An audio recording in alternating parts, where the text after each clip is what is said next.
Is living in the past a kind of sickness? Is it something we all do, either all the time or from time to time? What can cause a person to start living in nostalgia, in a nostalgic haze, or living in the past? That's something that I'll be talking about with my guest Nadia on this episode, because the book that we are discussing is basically all about that. One could argue anyway. It's Taipei People by Hsien-yung, although that is of course Taipei Ren, not Taipei but Taipei in Chinese, and the correct pronunciation of Hsien-yung's name should really be Bai Hsien-yung, but this is Taiwanese lit, so we're using the strange Wade Giles. I assume throughout the interview I refer to the Taiwanese spellings as Wade Giles. I could be totally wrong there. I didn't verify that, and after all these years I really should have known. But yeah, anyway, that's what the show's going to be on. Taipei People. Quite excited to be doing this one. But before I can treat you listeners to the interview with Nadia, and well, between Nadia and myself, I suppose it's more of a conversation really these days. Before we get to that, we're going to have the TrChFic news, the translated Chinese fiction news.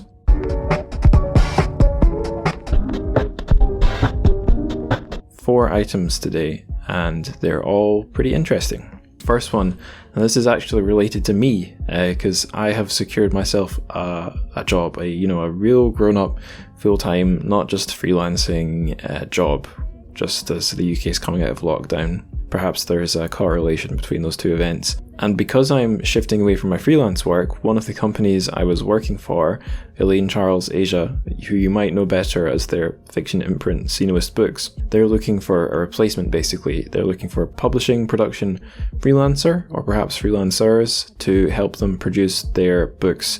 So these are fiction and non-fiction books, mostly translated from Chinese, all related to China in some way or another. And they're looking for someone who, as you might expect, knows their way around the Adobe suite, is extremely fluent and capable of handling English and an English copy. And obviously, if you're listening to the show, you probably have the either language ability or general knowledge related to China that would certainly make you a stronger applicant. If you can have an applicant for a freelance position, I suppose you can. If you're interested, there's an email in the show notes at the contact over at ACA, Elaine Charles Asia, who you can reach out to. If you'd like to know more about the company, I've worked for them, so you can also contact me through the old TrChFic social media if you want to know more, but I'm sure Daniel from ACA could tell you more too. Next news item. So this is just kind of bearing in mind that June 4th has passed since the last episode. That's the anniversary of the Tiananmen Square protest. Well, I suppose the end of the Tiananmen Square protest, the massacre there that happened on the square. And the journal Hsien-yung has been posting lots of related content. Content is a horrible word to use to describe Tiananmen. Sorry about that. Related media, posts, poems, literature, commentary, and so on. And they put up 2 poems by the Misty poet Bei Dao. So it's the post is called 2 poems, and 2 of his poems are up there. They are named, and I am clicking the link here because I didn't have this committed to memory. They're June and Black Map. So those are up there bilingually in English and Chinese for you to check out. So thank you, Hsien-yung, for that. Next news item. This is also somewhat related. This was just something I found through Twitter. It's not news per se, but it's a link to something that is in an archive over at the University of Leiden, or Universität Leiden, I should say. It's the very first issue of the Chinese magazine Jintian from 1978, no less. Which has had all sorts of amazing Chinese writers contribute to it. And according to the tweet, which was from Nick Admeson, I believe, in that first issue, one can see that there was actually an intended English name. Oh, I'm noticing, I should have investigated properly. You can actually browse this thing. It's a digital archive that you can click through and see the entirety of Jintian issue 1, but of course it's all in Chinese, so my reading ability isn't really going to help me much there. I won't be able to read it properly myself. But yeah, you can see on the front cover the English name is The Moment, which is funny because it later just sort of slid into being referred to as Jintian in English. But yeah, I think that's pretty cool. Probably an interesting resource for those of you who are capable of reading the Chinese and are interested in modern China's literary, or post-Mao China's literary history. Pretty amazing thing to be able to access via the internet. Now, last thing, I was having trouble finding news actually this time around, but I got something pretty good here. This is a short story that is up for reading online. It's The Killer by a Tibetan author, Tsering Norbu. I'm assuming that's how that's pronounced. I really don't know my Tibetan very well at all. And it's, just a full short story that you can read up on the, I never know if this is CAT translation or CA translation. It's the Two Lines, the Center for the Art of Translation. There you go. Who own Two Lines Press, I believe. Yeah, this is from their Two Lines journal. Pretty cool. So that's up there too. So that's all the news. I guess it's time for me to stop talking. You may be amazed to know this was my first take. Usually when I'm recording the news, it takes me something like, when I'm recording the intro, it can take me like 10, 12, 20 attempts. And I'm usually pulling my hair out. But it's gone completely smoothly today. First take. Must be something in the water. So I'll stop talking now, and I will leave you to the interview I had with Nadia Ho, all about Taipei people.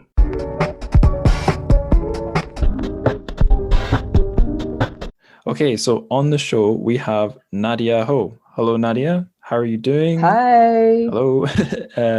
How's it going? And what have you been up to? That's a good question. I've been doing what most people on this planet have been doing. Staying home, cooking, doing my things. It's my second year in the pandemic. I switched country from Brooklyn, New York to Taipei. Taipei just went into a new soft lockdown last month. So my family members are a little panicked, but I'm cool because I'm second year experienced student. Yeah, how's it going on your side? It's okay. This is how every episode begins, just about a summary of how everyone's lockdown is going.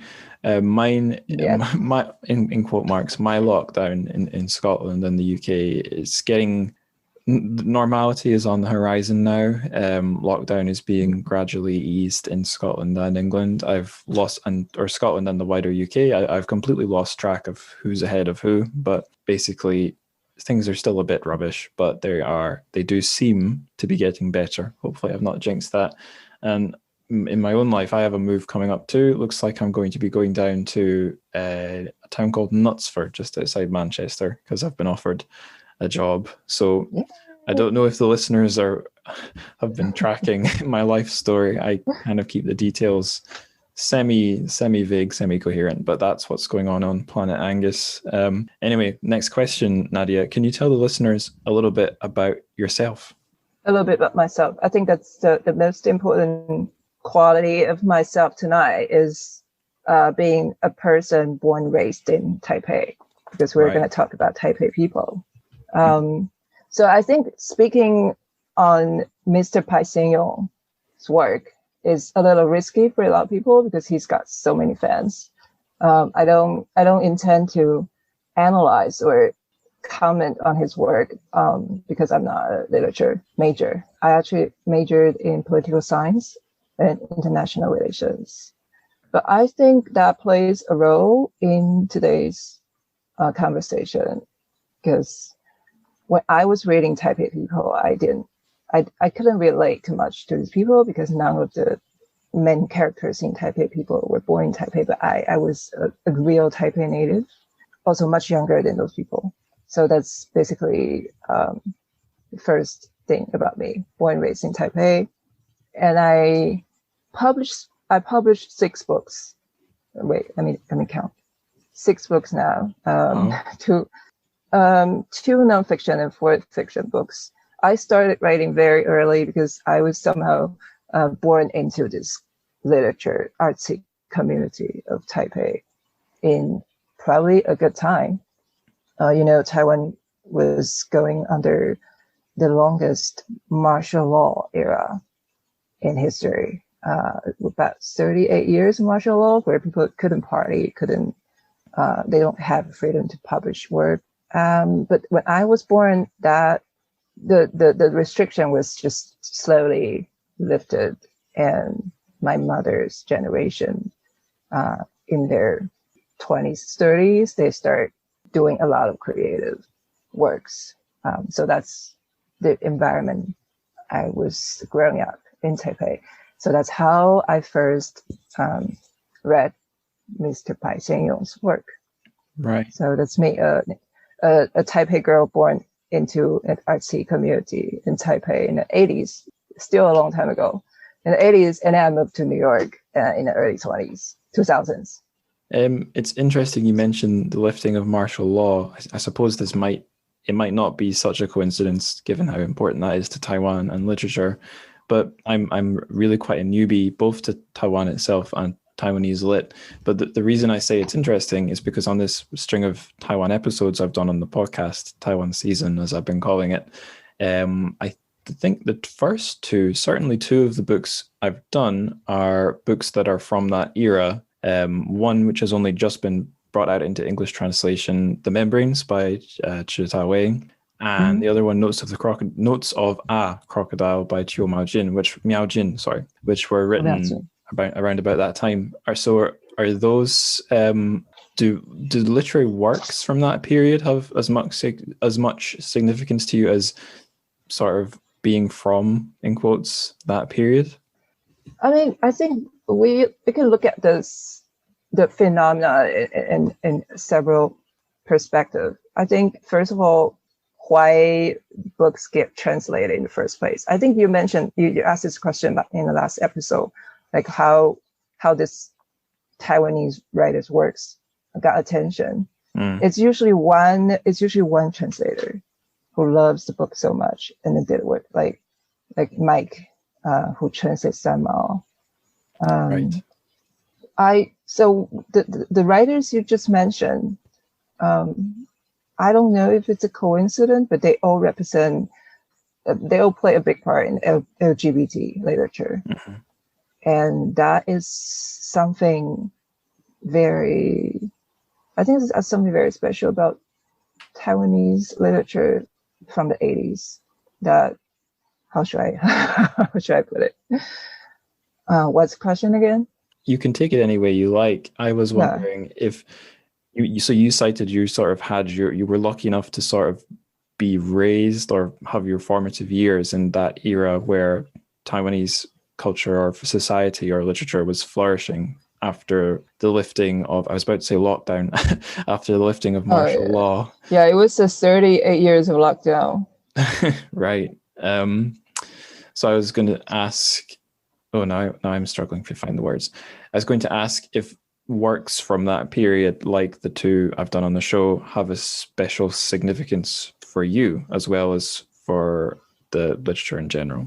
I think the environment, more freedom allowed people to express themselves. So I've seen a lot more diversity from the time on.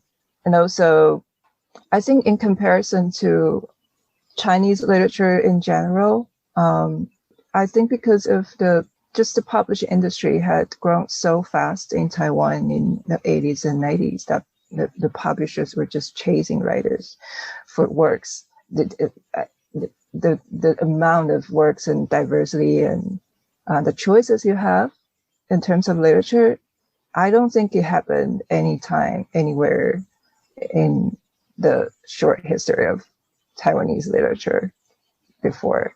But Pai Hsien-yung was way before I was born. Right. So now I reread the story. It's actually the first time reading in English. It's a little odd. I have to reference to the original. It's amazing how, like, I saw a lot of things I didn't see when I was younger. I just saw these are old people, and I know why they're sad. But then I see as someone with Mr. Pai's social status, like he was so articulate and he has so much affection for people who suffer from nostalgia and the very ambiguous and lost of identity. And I think it's very special from his generation, because he get to say what he wanted to say. That's because Taipei people were published during martial law. So I was I don't know how this happened, but somehow people in the university here in National Taiwan University have more freedom to express than people outside of the school. I think it's part of our culture. Like we are in a scholar bureaucracy culture. So if you study hard, you have higher social status, and you get to do what other people not allowed to do. It's just one way to explain it. But the stories were published in a periodical called Modern Literature. That's in the 60s. Well, you've led us really nicely into our next section, which first I was going to ask you who's this guy Hsien-yung, and then who are the Taipei people. But I guess we could mention something. I think you sort of hinted at it. It's something I did not know about Mr. Pai, even after I read the book, which would have been helpful for me to have researched a bit more diligently and known this. But he himself is, I guess, an LGBT figure. He's a gay man, so that means I've got now 3, and it's going to be 4 in the next episode. LGBT writers that I've covered in Taiwan season. When I thought I was just going to have 2, I thought it would be less than half, but I've been pleasantly surprised. But you can see it. But you know what's interesting is that I did not know he was gay when I was little. Like everyone in my community, like we're good students.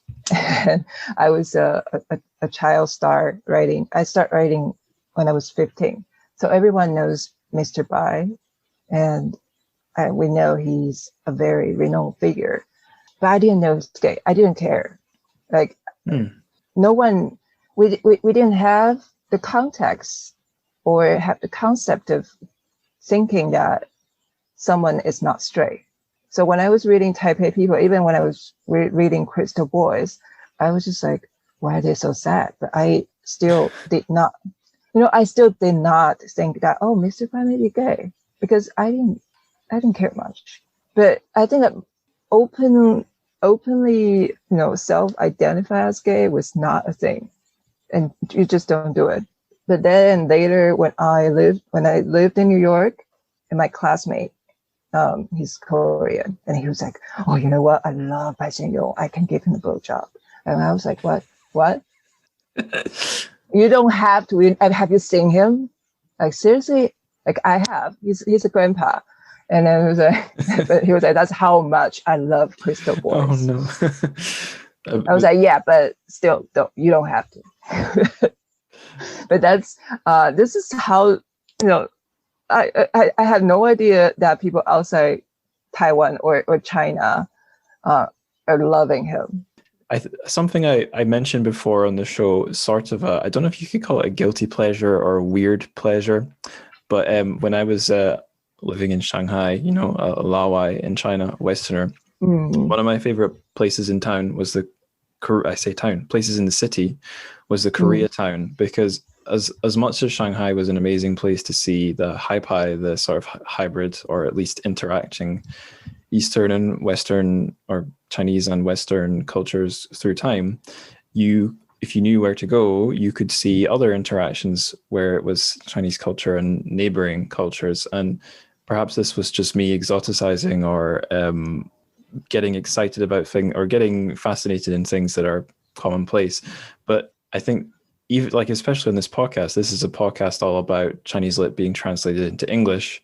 And often the other translations that come up are stuff Chinese to French, Chinese to German. But I think for me as a Westerner, I have to occasionally remind myself that just because a Chinese author is big or not big in English, they might be huge or they might be non-existent in Japanese, Korean and stuff. Oh, it's just interesting to me to know that, yeah, he's a guy who's famous in Korea, but I believe my Korean friend read it in English, but his books had been translated into other Asian languages as well. Right. But yes. Usually the first foreign editions, usually English, usually, but not necessary. Like my book, the only foreign language version of my book is Korean. Right. So it really depends on one person, one book agent, one passionate translator. Yeah. Book is a very, very slow trade. It takes a lot of time. For sure. But that's why it's fascinating, because it's almost like a miracle when you have a good translated book ready. Like Stan Mao's book took 44 years. Yeah, but that is an amazing addition, the Bloomsbury one, for sure. So I actually have a background story for that, but then that's not what we're talking about today. But I think maybe, I don't know if you covered this in the previous episodes. I think that a lot of people ask this question to me, that if this is Taiwanese literature, why is it in Chinese language? Why is it in Chinese? Is it Chinese language? It is Chinese literature? And it's very, well, it could be an easy question. It is part of the Chinese literature. But I don't know if you know why it's the language here. I guess I know the history of Taiwan. A thing I don't know so much about is or have only really recently become properly aware of, is the printing standards. That books in Taiwan, if I understand correctly, all go traditional style, top to bottom, right to left, whereas in the mainland it's the, in quote marks, the European style, left to right, and horizontal, not vertical. But if someone was to ask me, like, is there, like, give me an argument for or against demarcating Taiwanese lit from Chinese, I just don't have an answer, because I've studied. It's when you said, like, people asking you that question, this is a very, very limited analogy, but as a Scottish person, I have had people who don't know so much about the UK ask me, like, do you speak Scottish? And then I have to explain to them, well, there's no such language as Scottish, but there is Scots English, and then there's Gaelic. And then the person will react one of two ways. They will become very, very interested and start grilling me, or I will just slowly watch them switching off and losing interest, because there's no straightforward answer to the question. I don't know if you've had similar experiences. Yeah, there's no pure language, but my answer, so as a writer, Taiwanese writer living in New York, there was like, oh, why do you write in Chinese then if you're not Chinese? I'm like, yo, American literature is all in English. You're not English, right? But there's a reason that this language is the dominant language here. It's since 1949, when the Republic China, that's where Chiang Kai-shek's government retreated to Taiwan, they changed the official language to Mandarin Chinese. So in my family is a total native. My mother, my grandmother, and I have different native language. 3 generations in my family have different first language growing up. So my grandmother was educated in Japanese. My mother's first language is Taiwanese, it's a dialect, Taiwanese Hokkien, a southern dialect that's closer to Cantonese. And my first language is Mandarin. It's a mandatory language. And when I went to elementary school, they were not allowed to speak dialect, and you get, they take your points off if you're caught speaking a dialect. Ouch. Any dialect. It worked pretty well, and now we're trying to get it back. It's hard. Now I can only speak English. I speak English better than my Taiwanese. So right. You've done a great job. You're doing a much better job than me bringing us to the next question, which was going to be about who are the Taipei people. I'll divert slightly. I'll keep my rubbish Scotland analogy going. So, like, yeah, Gaelic was banned here. Technically by the London government hundreds of years ago. It's gone, and now, of course, the British broadcasting company, the BBC, has a BBC Gaelic channel, which is doing frantic life support, I guess, to the basically dead language. Like, I'm from a part of the country where it just wouldn't be a thing to speak it, and as to whether someone speaks Scots, the dialect, I would say, in my experience, that's a question of class. That depends on Oh, how right. far removed you are from the ground level, so to speak. I don't know if it's similar in Taiwan. Do you want to? Is that something you can answer, or shall we just charge ahead? Actually, it's related to what we're about to say in the stories. Oh, of course, yeah. So based on many texts and our history that I read about how it was like when the Chinese government, the Republican Chinese government, moving to Taiwan. So I'm actually writing a script based on the history right now, a movie script that the story that I believe many people will be interested because it has something to do with moving all the gold from mainland China to Taiwan. So it was 1948 to 49 that the government of Chiang Kai-shek was going to move to Taiwan. So, but from our side in the island, what Taiwanese people saw when they moved over, they saw an army of exhausted soldiers, tired people, poor, sick, and lost. So the strange mix of the mainlanders who are new to Taiwan, they didn't have a home, they have to find a home. A lot of them, if they're not high-ranking officers, they live in small villages, military villages. For the locals, the natives didn't speak the right language. So, I've experienced this in America that if you don't speak English well, they think you're stupid. And this is so for a very long period of time, Taiwanese dialect, they're Hokkien and there are Hakka and other smaller dialects. If you don't speak Mandarin perfectly, they think you're a working class, or if, it's a lower class people. We have that image on TV or in movies. All the criminals speak dialect. So. But in Taipei people, you will see all these very well-dressed, classy people. They're all from the mainland. They probably speak Mandarin with the slight Shanghainese accent. So that's the language of the higher class. But it doesn't necessarily means that they have more money. A lot of them actually came here broke. Right, so I think, just getting back to what you just said, it really represents just social class, not the actual education level of a person. Yeah, the social and cultural capital, but not the capital in a bank account. Right. Right. I was just going to bring it back to something you mentioned earlier, nostalgia, and how Hsien-yung is such a great writer at capturing nostalgia and how he feels for people who are suffering from it.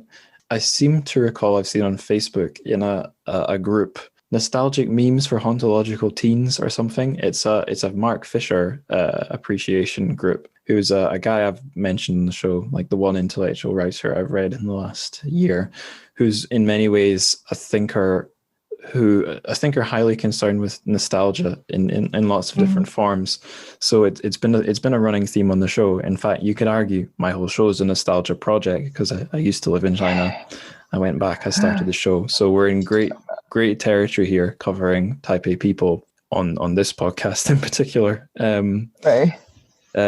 So yes, we could probably address, before we talk about the specific stories, about the specific characters, how one thing that all these Taipei people have in common, as well as mostly being from a higher social standing back on the mainland, is the fact that a lot of them, probably all of them, are stricken by some kind of nostalgia, or they're living in the past, or they're haunted by the past.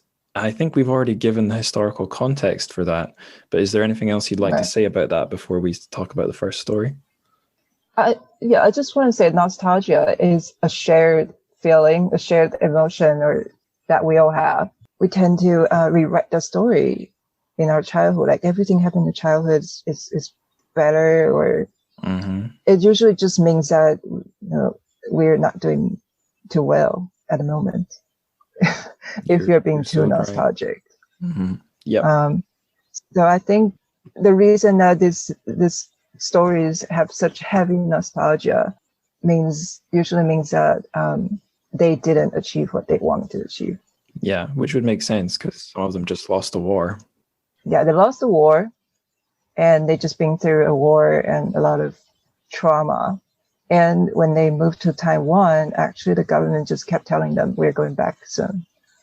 Even when I went to high school, until when I went to high school, we had this patriotism education saying that we're gonna fight back one day, and we were like, yeah, okay. Like I don't even know where it is. I don't even know where it is, right?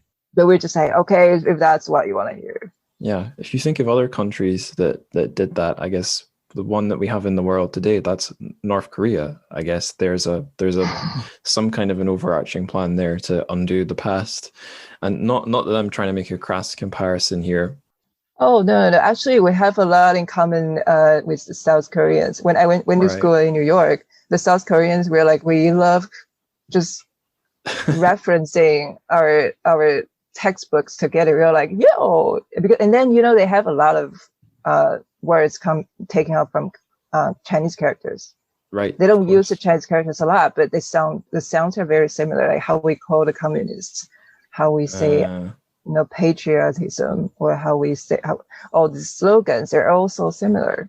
Right. So this is our little guilty fun shared by this Americanized anti-communist little East Asian economic miracles. Well, we got to find fun in life wherever you can take it. Yeah, we gotta do it. And then we're a bunch of international relations majors. So this is our international relations. Not to keep it all about me and my home country, but that reminded me of a time when I was a teacher at an international school. I was substitute teaching a first grade class, and it was parents' night.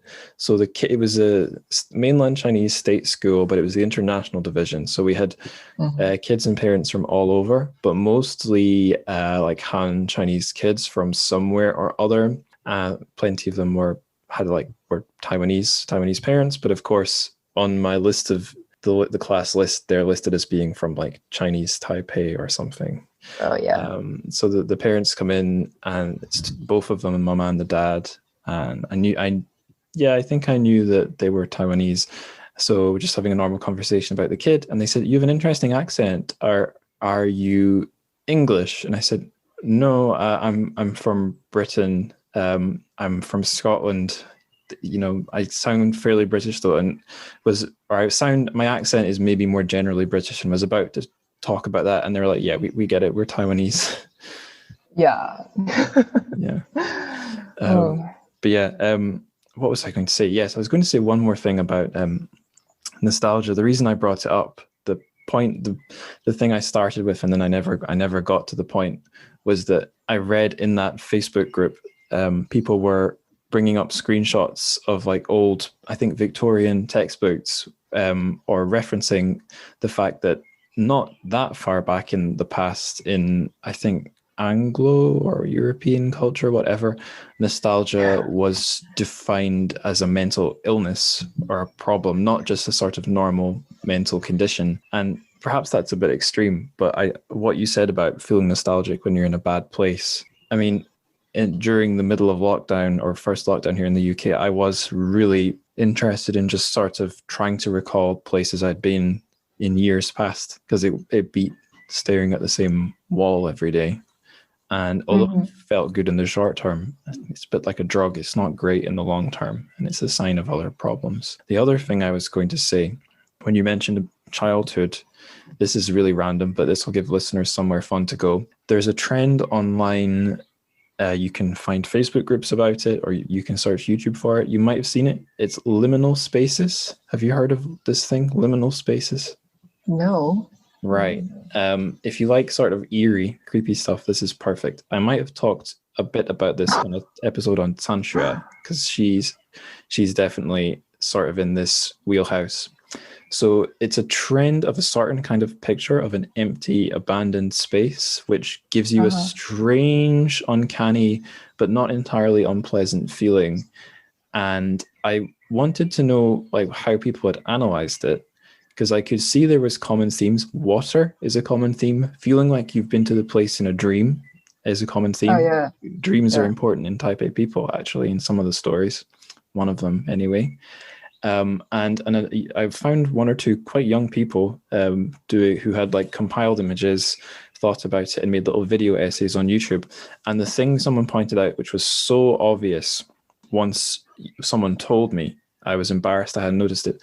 Loads of the things were things if you were born in like the anywhere from the late 80s through to maybe the mid 90s, and I'm from 93. It's like kids' play areas or pools or just aesthetics that would be from that period in your life when your first memories are the first memories that you'll keep are being formed, and places that have been replaced by more modern aesthetics. So places that only exist in memory or abandoned, which you can't get back to, which would be, somewhat a decent metaphor for mainland China in this story. Yeah, visual memories is very interesting, but also it could be modified unconsciously. I now remember I was writing, so in one of my books, I wrote about nostalgia. In Greek, it literally means the pain from an old wound. Right. Even though if it's healed, but you think you feel the pain, and I think Taipei people kind of need this pain to know that they had the wound before. It was an evidence that they existed, an evidence that they once had a home. They had a different life. Yeah. Because I know you've been in Taipei. It's just the climate, the smell, the temperature, everything is different from China. Totally. If you go to like the first line, it says in the story that we're going to say, the Nadia of Taipei, that's a place in Westgate Square. That's how they translate it. But if you're in Taiwan, you're visiting Taiwan, this place is they translate it phonetically. It's Hsien-yung. So Hsien-yung was part of Japanese urban planning. It's identical to Shinjuku in Tokyo. Interesting. So if you see the old photos of these two places, they look the same. So if the streets are designed more similar to the Japanese cities than Chinese cities. So when they move here, this is like a foreign country, and you see palm trees because we're semi-tropical, and it's like a foreign country for the man-eaters who first came here. I also I've heard the story multiple times. People say their grandpa, when they first arrived Taipei, they ate bananas for the first time. Oh, right. Bananas, pineapple, mangoes. Right. This is Taiwan.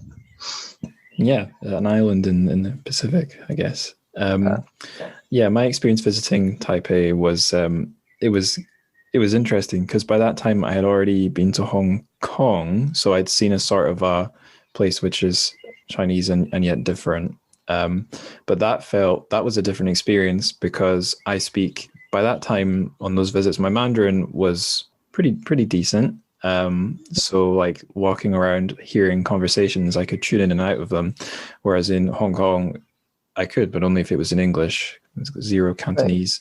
Right. And just, I would say my experience of Taipei it felt closer to how I felt on the mainland, but I couldn't tell if that was just because being in tune with the language more was giving me that ambient feeling, or if there was something closer than that.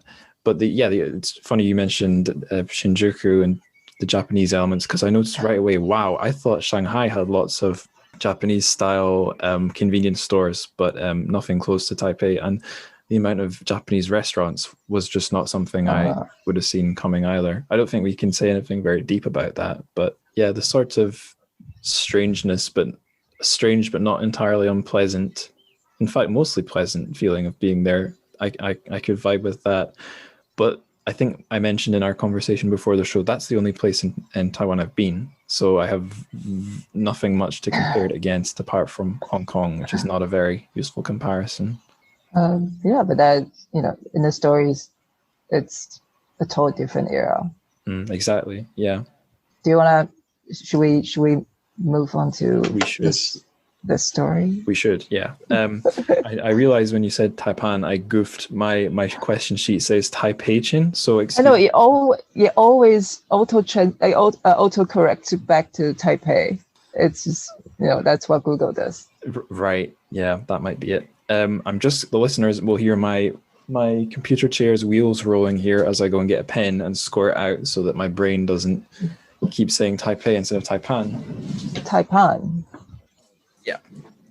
All right. That should stop me making a fool of myself. So yeah, I thought what we could do, we're going to sort of zoom in on 3 of the stories from the book, and we'll start by having a go at, I'll start by having a go at summarizing it. I'll try and cover all the bases. If my memory misses anything really egregious, Nadia, maybe you could fill in the blanks. People should just go read the story themselves. Exactly. Yeah, these things are quite short. You can get the book there. If you have academic access, you can certainly read this because that's where I got it. But perhaps these are available one by one online. I'm not sure, but they are. Right. Yeah. Fantastic. Okay, so this our first story, the last night of Taipan-chin. So I've got who, what, where, why, when. That should help me remember. So who, Taipan-chin is a. Whoa. I'm not finding the right noun here, but she's a lady, I guess, from the old dance halls of Shanghai who has sort of continued her career in Taiwan. What, I guess it's her last night on the job before she retires. She's got herself a wealthy husband, I believe, and I think from what I gleaned from the story, that's sort of the end trajectory of a career like this. This is what you're sort of trying to climb the ladder to get.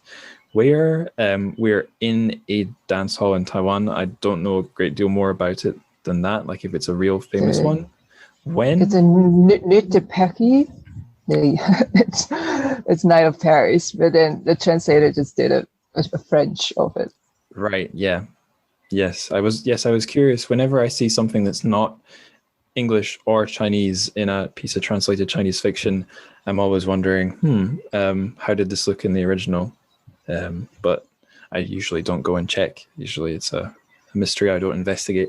When I don't know what year we're in. I just know it's the nighttime. And why? I guess the drama of the story. I guess there isn't really a plot to this one. We just sort of follow her. She has interactions with the other girls and some of the male clientele, and she ends up dancing with one of the dorkiest boy.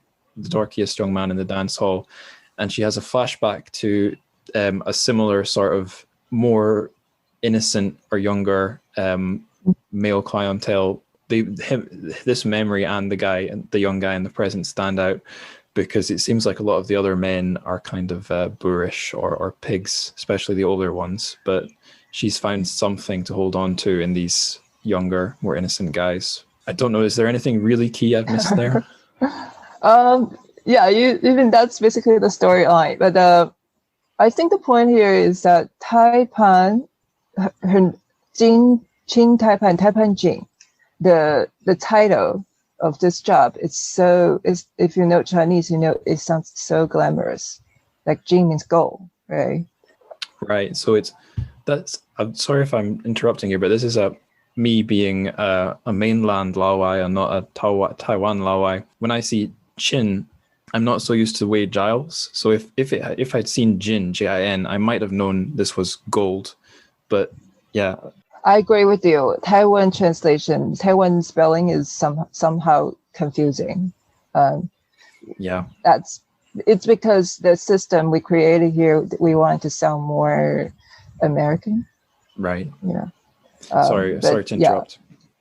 But yeah, I mean that's totally fine. So Taipan is literal translation is like the leader of a band of ladies. Right. So she's a leader, which usually means that she has a bigger clientele. She's more popular, but also means she's older. So I think it's very nice of Mr. Pai here. He's sensitive to notice that in every woman's job, even in every woman's life, that there's expiration date. So they're always like rushing. They're always anxious about finding a husband. Even for Qing Taipan, that she's basically the main source of income of this nightclub, ballroom. She's leading. She's getting all the cash for the place, but then she turned 40.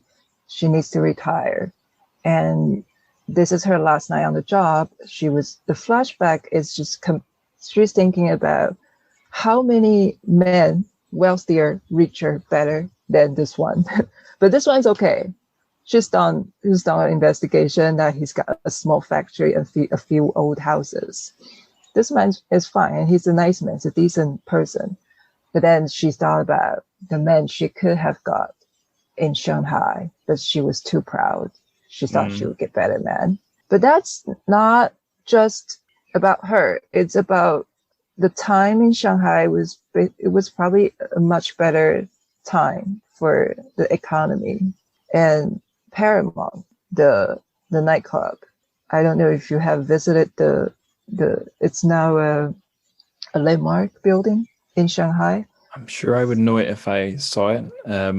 But it's now a movie theater on the Bund. I might have been to that. I might have seen the Avengers Endgame in that one. Or it was certainly Park Cinema. I saw that in. I made a fool of myself there. It's very likely to. It's now a movie theater. But according to Taipei Ching, that even the John at the Paramount must have taken up more room than the dance floor in this place in Taipei. So Paramount was huge. Was there like the peak of her career, of anyone's career. So I think I wanted to explain the job, like the woman's job. She's similar. I wouldn't say just like a geisha, but similar to geisha, that her job is to be someone's girlfriend, but it's more like it doesn't have to involve sex. Right, like it's a more hostess sort of thing. It's a hostess. Yeah, it's a hostess. And how it works is that you enter the ballroom, and the man has to show off his wealth. Like, and then they take turns. They switch tables. If you want your beloved lady to stay longer, you have to order more drinks. You have to pay. You have to impress her. So it's a competition, showing off their wealth. So I guess in Shanghai before the war, it was a much better time. I heard a story about Paramount in Shanghai. Like, they have a light tower where you can see the light from a mile away. So when someone is leaving, the waiter will show the car plate number on the light tower, and the driver will see it. Oh. And then go pick it up. Very sort of retro futuristic. That's really cool. Yeah, it's just, that's how it is. They have it's but this place where Taipei Jean spent her last night in Taipei, Nuit de Paris, Night of Paris, I have been there. All right. Was long time after it closed. They still use it as like occasionally still use it as an event place if anyone wants to rent it. It's above a movie theater in Ximending in Westgate Square. I grew up in this neighborhood, so I know this area very well. It's just full of entertainment. It's teenagers' favorite playground. But I went, but the ballroom had been closed for a long time. The reason I visited is the owner of the movie theater. He was upgrading their sound system, and he told me I have this place above me. I don't know what to do with it. So it's on the 5th floor, as I remember. So it's a size. So it's up above a movie theater. So it's a size. It's probably about the size of a movie theater. Right. And so I went up there. The sofas. There's a small dance floor and the sofa. It kind of like had all the smell of a few decades of customers' cigarettes, and right. it just. And then we went to the attic, and there's a night watch room where I saw, for some reason, someone's clothes is still there, hanging there, like waiting for the man to come back. I think it's one of the guards who still live there. Right. But that's how a ballroom ended up. I think it's being renovated now, but I went there about 10 years ago. Cool. Yeah, it's one of those books where you could maybe do a walking tour through the city and hit the landmarks, I guess, for a lot of these places. It was still a culture, kind of I wouldn't say it's popular culture, but I think this hidden small ballrooms have been open until recently, and only older people go there. Right. Also, the performers are also older. They have this. It's something they call the red envelope performances. Interesting. The customers go with red envelopes, and when the singer comes around you and just give her money, the more they like you, the more money they're gonna give you, and you don't know how much it is until after. All the mentions of Shanghai, I was racking my brain trying to think of equivalent places I've been. Just a couple spring to mind. I went to, I don't know if this place is particularly ancient, but it was a relatively famous jazz bar in Shanghai. I think it was called the Cotton Club. I think that's named after a more famous jazz club somewhere else, but it really wasn't a very mainstream attraction. It felt like I was somewhere that needed a bit more love, even in Shanghai, strangely. But another place, when you mentioned geishas, I remembered a rather strange experience I had. I had gone to see a ballet in the ballets, or the classical music or ballets or whatever it is center in Shanghai, which is in Hongkou, again, near the sort of Koreatown, Hongqiao area, which isn't just a Koreatown. It's actually got a lot of Asian expats, so other East Asian people who've come to Shanghai. And so the woman I was dating at the time, we went on a wander out from the venue to find just a bar to go to before we went home. And we wandered into what appeared to be like a Japanese sort of bar area where I guess a lot of the customers would have been Japanese too. And we found one that looked sort of a normal-ish place to go. It looked quite nice. I think it was mostly a whiskey bar. And we sat down. There was a man and a woman working the bar. Maybe one looked like the owner, one looked like the bar staff. But I think during our time there, both offered to like sit with us for a fee and chat in, I guess, presumably Mandarin. But it's like, no, we weren't here for that. But it was like a very innocent version of, something in the same wheelhouse as Taipan Shin. Just paying a little bit of money for a nice conversation with a interesting person. Presumably interesting. Maybe they would have been really boring. I think that's, I mean, it's the category of companion. Companion, right. It's like paid companion is a much bigger industry in Japan. So I think what you went to is something they call girls bar. It's called girls bar. It's much cheaper than Taipan Jeans Club. Right. Like Taipan, that's the high-end place to go. And in Japan, the modern day equivalents would be Ginza. The area Ginza, they have a hostess club, and you can easily spend millions yen a night. That's where the millionaires compete with each other during a good time in the economy. Now it's probably not the time. Right. But I wanted to talk about I didn't see the author this way when I was reading it when I was much younger. But this time I actually saw, like, I never thought he'd be a feminist, but he does have empathy on the female situation, that because he's so articulate on how Taipan Chain does her job. He knows well. Like, I wouldn't have know how hostesses work, but Mr. Bai happened to be, at least he knows people who can afford the services, so he knows very well about the industry. That a Taipan has to be the customer relation retention manager, and she had to recruit the ladies from other places, and she's also the brand ambassador of this business.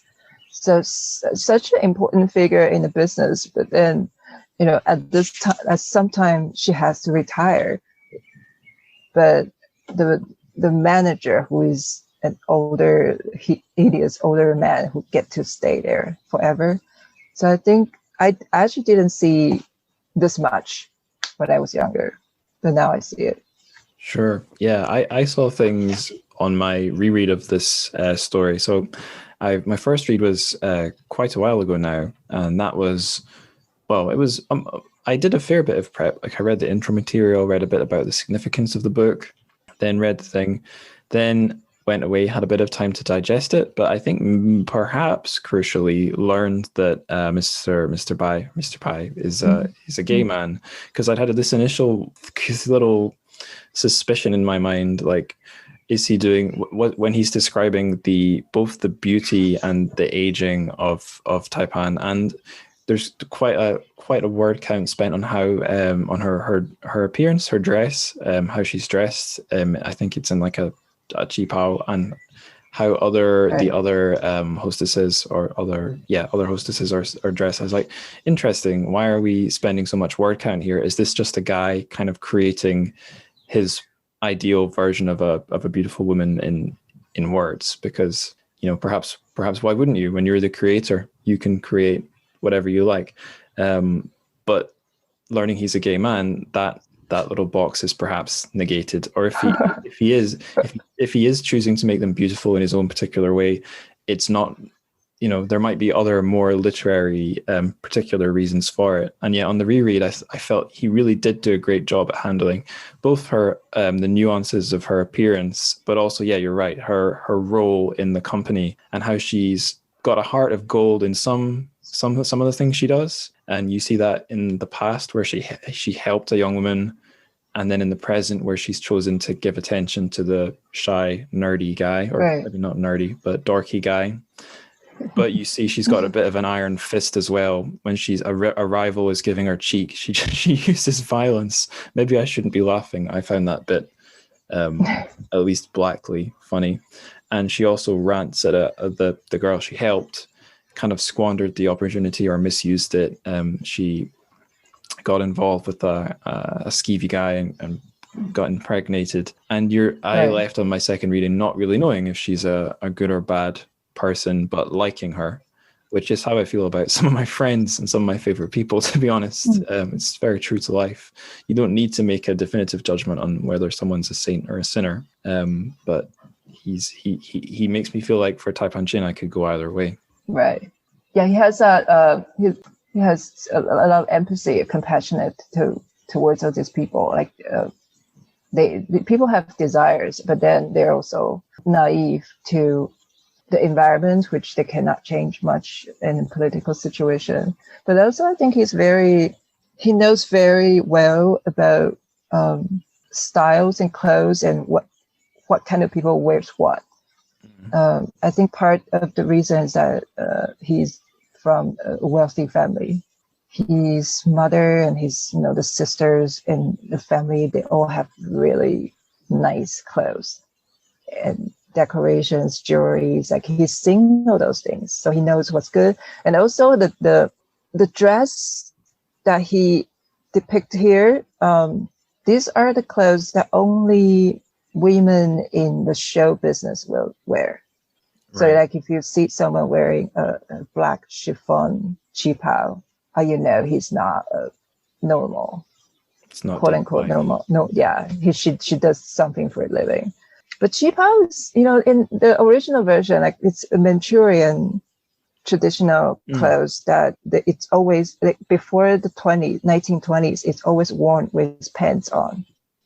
And at beginning in Shanghai in the 1920s and 30s, that because of the Western influence, the Western cultural influences, that people start reading Vogue magazine, I guess, that they know, you can showing your curves is a way to be attractive, and that's how Qipao has transformed.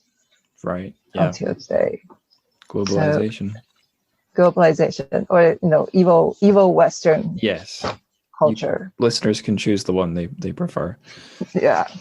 The last thing I was going to ask or say about Taipan Jin, or Taipan Jin, I should say, is I don't entirely remember whatever deep thoughts I was having when I was writing this question, but I noticed in the book there are quite a lot of sort of beauties or fading beauties or just important women, often clad in a qipao or what have you, in similar or similar-ish situations to Taipan.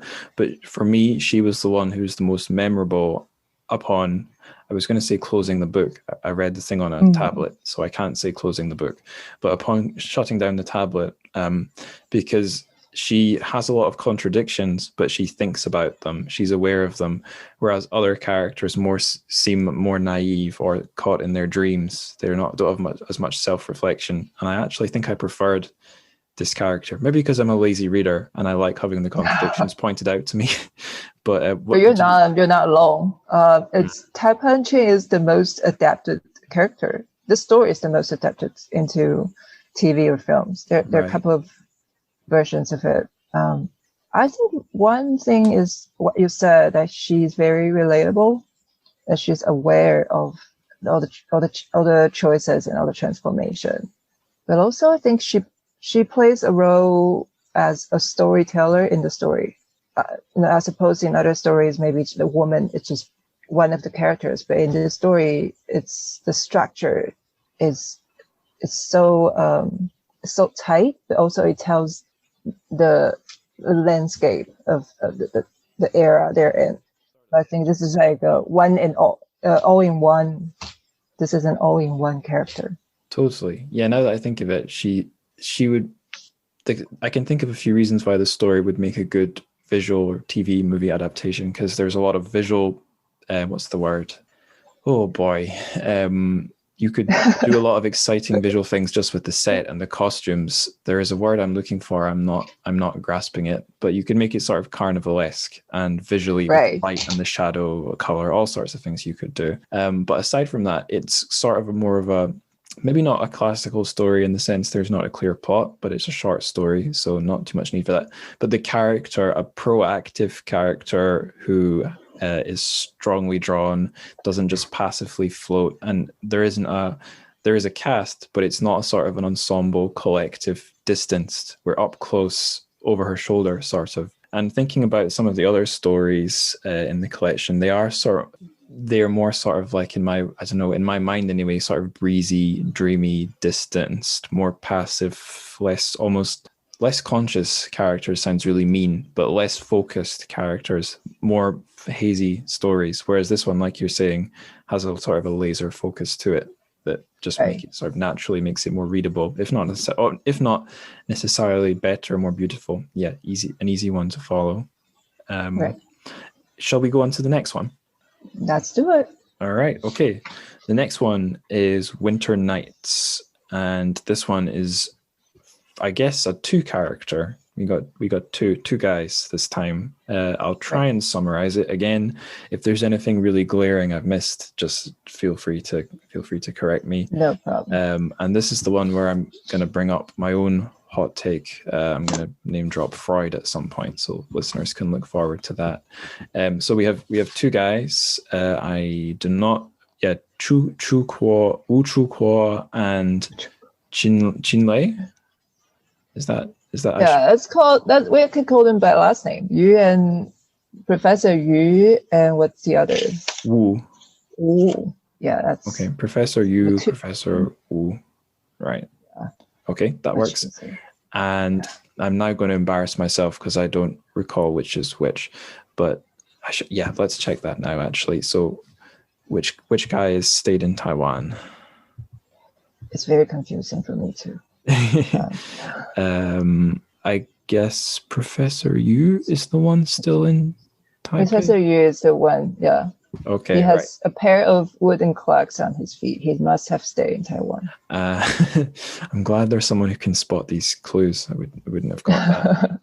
Okay. I was surprised because when I read the first paragraph, he was holding an oil paper umbrella. I was like, wait, really? And I realized maybe that they did in the 60s. Right. Just umbrellas in general. I don't know if this is something that's ever popped into your head, and I guess you've never been in Britain. You're the version of the West that you've lived in is the States, but the way people deal with rain is quite different in Scotland. People do use umbrellas, but you see way less of them. You get much more people wearing just their raincoat with their hood up rather than an umbrella. Right. And the lazy take is it's a more individualist culture. So you just need one hood for yourself and no one shares it with you. Whereas over in China, you can share an umbrella. But I don't know. It might just be that a probably more realistic explanation. You can have rain in hot weather over in most of China. Whereas here, if it's raining, it's also freezing.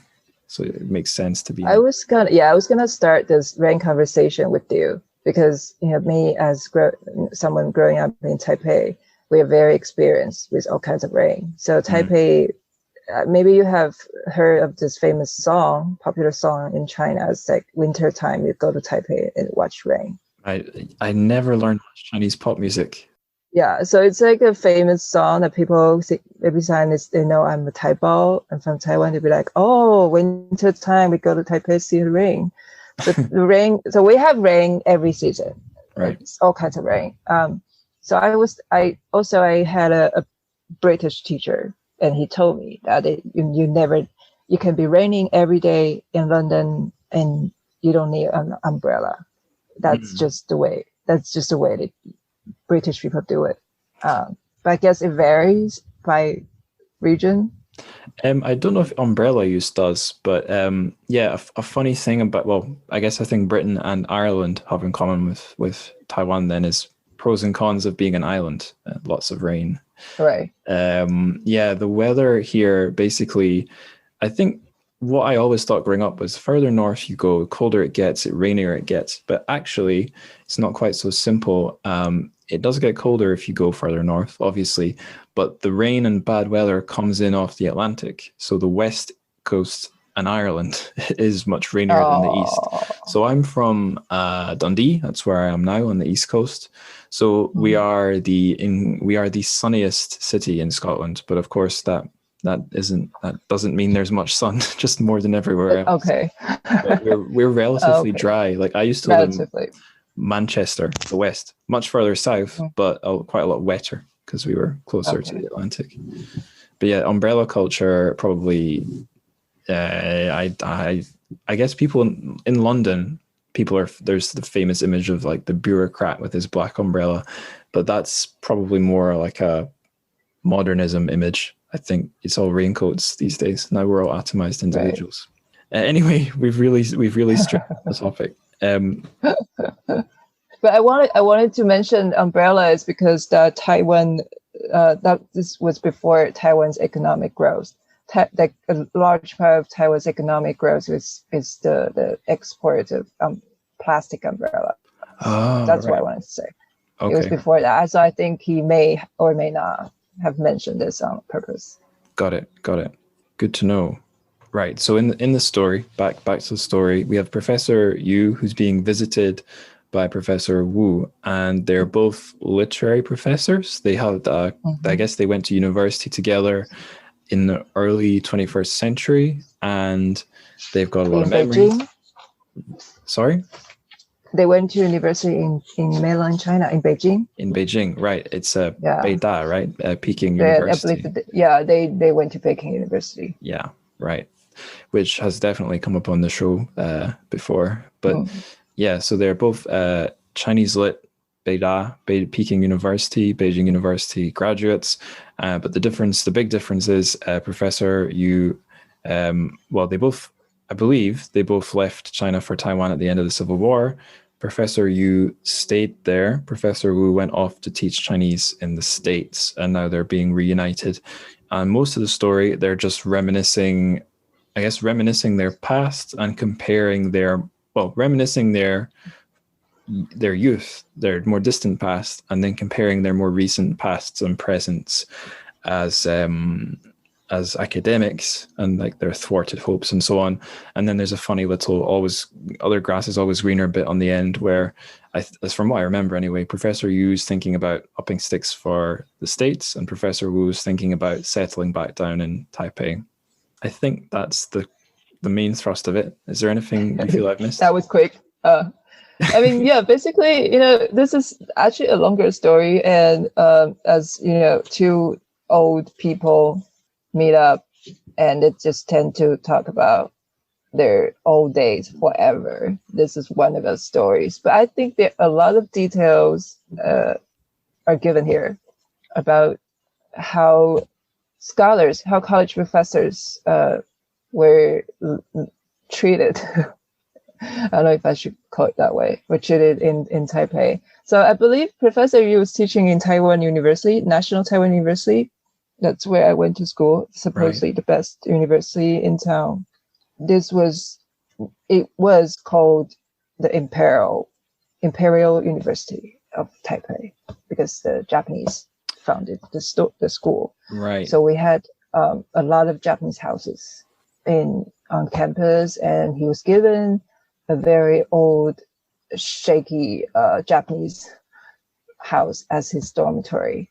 His professor residence says the living room floor was still covered with tatami from years of dampness. So that's his life, and So I think you asked this question in the last episode of the foreigners, the images of foreigners in Taiwanese. The men with in Taiwanese culture are kind of uniform, kind of like vague uniform. Not sure which culture they're from. Yeah, I was comparing in the foreigners who appear in mainland lit and then in Taiwanese lit, and for me it was a favorable comparison to Taiwanese lit. I felt they tended to be less stock types and more like real people. That was my feeling anyway. So Taiwanese, I think we have this excitement of every time someone coming from outside island, right? And this professor was teaching in the United States, and when he visits, and he will go on, he would read you will see his picture on newspaper, and people tend to feel like, oh, those who are in the United States tend to have a better life. But but then as the conversation gets deeper, like he mentioned how American students responded to his experience during the Make Forest movement. Yeah. Did you cover Make Forest movement in your previous episode? Is that what you? Yeah, no, good question. Very early on, and then it hasn't popped up much since. So very early on, episode 1 was Diary of a Madman, really? Kwang Ren Ruji. Diary of a Madman. Yeah. Lu Xun. By Lu Xun. And then after that, like episodes 2, 3, 4, it was stuff from like late 20th century and now. But we went right back to May 4th with another diary, Miss Sophie's diary. What is that in Chinese? The Dingling's diary of Miss Sophie, or Miss Sophia, depending on the translation. Sha Fei de Reji or something. Do you know that one? Actually, no. Oh, it's by. Do you know Dingling? Dingling, yes. Yeah, it's one of her stories. It's about a young woman in Beijing who's going through the motions of trying to be a modern woman in a modern but also traditional world. It's, I don't know, I'm not doing it justice at all. It'd be better if I just quoted the episode. But yeah, I did those two. Lu Shun popped up again, I think episode 11, because I guessed Matt Turner had retranslated his Weeds Ye Cao, or rather, he'd retranslated Ye Cao as a collection called Weeds, because the previous English edition was called Wild Grass. So we went back to Lu Shun when he was feeling kind of down and out a little bit later on. But apart from that, May 4th in the show has just been references. I haven't done any other. We did Lin Yu Tang. I did Lin Yu Tang with Paul French, but he's sort of, what's the word, adjacent to May 4th rather than part of it. Okay. Right. But we couldn't hurt reintroducing it for some listeners, I'm sure. Right. But May 4th, like for us or for everyone who speak the language, and May 4th is like French Revolution. Like we mention it a lot. Like everything started from there. But then eventually, if we're being asked what is May 4th, like we don't know. Like we're like, yeah, what is it? I mean, it's just like a big, it's a concept and a series of movements that we all think we have learned it somewhere. But then I believe that over time, it's being interpreted by the convenience of each political leaders. Like I believe Chairman Mao or Chiang Kai-shek had all taken May 4th as part of the beginning of their great civil movement. Right. But what I wanted to say is, I think a few years before May 4th, May 4th movement was in the year of 1919, okay? That sounds right. About 4 years before that, there was a new culture movement started in also Peking University by a group of students. It's a more elite-oriented movement that, you should learn. It's basically a promotion of independent thinking. It's considered like one of the first movement that encourages democracy. Yeah, Mr. Science, Mr. Democracy, right? Mr. Science, yeah. But then I think 4 years later, May 4th was so big, it's because it actually involves other people. It involves people outside of the scholar world. It looks like it's for everybody. That's why the Communist Party claim that May 4th was the beginning of the workers' movement. Right. Which is true. Yeah. It's like, they could say it, you might disagree with their reasons for emphasizing it, but like that at that basic factual level, that they do have their roots there. So for listeners who are scratching their head as to, just if you're not quite grasping what we're talking about, it was this sort of movement, like Nadia is saying, among, I guess, at first scholars, intellectual literary figures, and then more widely, that began, I believe it was when at the end of, we're talking about May 4th here, at the end of World War I, China had helped out on the side of the Allies, so had Japan, and there was a hope that, as recognition, Qingdao, which was at the time a German colony in mainland China in Shandong province, would be taken away from Germany, given back to the Chinese nation or the Chinese people or what have you. But Japan, who had, I read a Penguin book on this, Britain and Japan led a joint effort to take it off Germany, but Japan did a much better job, took it faster. And at the end of World War I, at the big conference. Oh, I know, I almost brought this up. Vienna. Versailles, I think. Yeah, Versailles. Sorry, Versailles. Yeah, Versailles in France. The Japanese Empire was given Qingdao, and this did not make rightly so, did not make these young, sort of patriotic, lefty-leaning intellectuals in China happy. So yeah, this protest movement started, and it, like we were saying, the idea was to sort of modernize, save the country, cast off traditions, bring in Mr. Science and Mr. Democracy. And I guess if one was to critique critique May forfeits that it was too ready to reject Chinese traditions, which you could argue had consequences further down the line in things like the Cultural Revolution, where all old culture had to be destroyed. And this something like this critique pops up in the story. One of the professors is talking about a time when he's giving a talk, and he was followed by this young intellectual. And I'm just going to quote the text here. I'm going to read like 2/3 of a page, because this is where I'm going to name drop Freud, just for listeners who are looking for the big name drops in their podcasts. This is my one. So quote starts here. The young Chinese, ignorant of this is the speech being given by the young man, I should say. The young Chinese, ignorant of the current conditions in China, blindly worshipped Western culture and had a superstitious belief in Western democracy and science. This gave rise to unprecedented confusion in the Chinese intellectual world. But this generation, which had grown up in a patriarchal society and which had neither a system of independent thought nor persistence of willpower, suddenly found itself bereft of its spiritual sustenance once the Confucian tradition crumbled. Then, like a tribe of parricidal sons, they began to waver and panic. They became lost. They had overthrown Confucius, their spiritual father, carrying the heavy burden of their guilt.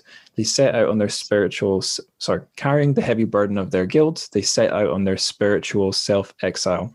Some hurled themselves into the arms of totalitarianism. Some turned back and embraced the remnants of their long since shattered tradition. Some fled abroad and became wise hermits, taking refuge in their isolation. Their movement deteriorated. He ended by saying, some Chinese scholars have called the May 4th movement a Chinese Renaissance, but I consider it at best an aborted Renaissance. And as I was reading this, I just felt very intellectually tickled, because this is stuff I began to learn about a couple of years ago now on this podcast. And there is a link here. Here's my Freud reference. So this reminded me of, admittedly, something I only know through secondary text, Totem and a part of Freud's work, Totem and Taboo, where he describes, it's hard to know if he's speaking metaphorically or if he's trying to tell us how early humans really lived, but he's got this idea where in the original patriarchal kind of ape-like society, the leader was this tyrannical father figure who hoarded all the power and, of course, because it's Freud, the women for himself. And the sons, in his version of this pseudo-history, the sons band together and murder him, but then he haunts them. Because he's gone from the physical world, and they can't really erase their father figure from their psyches. So he becomes, I think the idea is the superego, the guilt that haunts and polices them. So they internalize the father, just like how as children becoming adults, we learn to discipline ourselves. That was the point he was trying to make in his strange Freudian way. And yeah, not that I think I can really apply that cleverly to Chinese history or culture or literature, but I just really enjoyed the experience of reading a story which is a dialogue between two intellectuals talking about intellectual concerns which are relevant both to Chinese history and to like deeper psychological ideas about casting off tradition, or is it even possible to do that without being haunted? So yeah, I don't have a point to make here, just to say I really like this story, partly for that reason, partly because the characters, although they're not really strong personalities, they're pretty likable. There's not much conflict in this story. You're just it's maybe a bit like listening to a decent podcast. There's an interesting conversation going on that you enjoy sort of sitting in on. Right. I think in many ways, I can relate, any young person growing up under such a heavy culture can relate. So, but in different ways. Like I was raised in this little island, and we were required to learn the geography and history of the entire China. So I somehow I feel this the need for detachment is sometimes as strong as the need for looking for attachment. Like this is such a attractive and fascinating, deep culture, but at the same time, you'd be like, isn't it too heavy to carry? So I think that Right. many young people felt that way, and that was part of the reason the young university students at Peking University started Make Forest movement and the new culture movement in the first place. They're just like, if we continue to carry this 5,000 years history tradition, maybe we'll never change. And that's why they promote science and new thinking. Yeah, because they just kept losing, in everywhere. Right. Yeah. I mean, no, I know I keep doing this to the point it's ridiculous, but being Scottish from a country of just 5 million people, we have our national sports football. That's the sport everyone wants us to win at, but the Scottish national team sucks. I think we got into the World Cup this time, first time in decades. But it's like when you are a country of 5 million people, if you're not stupid, you're a small, relatively insignificant place. And it maybe helps that although we do have certainly quite a long history, there's nothing like those multiple thousands of years that there are for China. So yeah, it is a fairly concrete example of some inherent differences in being from one group or the other. Totally. Yeah. You'll be like, so now we have this dilemma of they're arguing on how should we change the textbook. If it's either like one side, it's like too long, it's 5,000 years history. And then if you're just studying the modern history of Taiwan, that'd be too short. That'd be like nothing to study. So you'll be like, yeah, who are we? What are we doing here? And then it gets more complicated if you're a Taiwanese American or you're teaching, like the professors teaching. Professor Yu is teaching Byron in Taiwan, where Professor Wu was teaching Chinese history in America. Like how weird that is.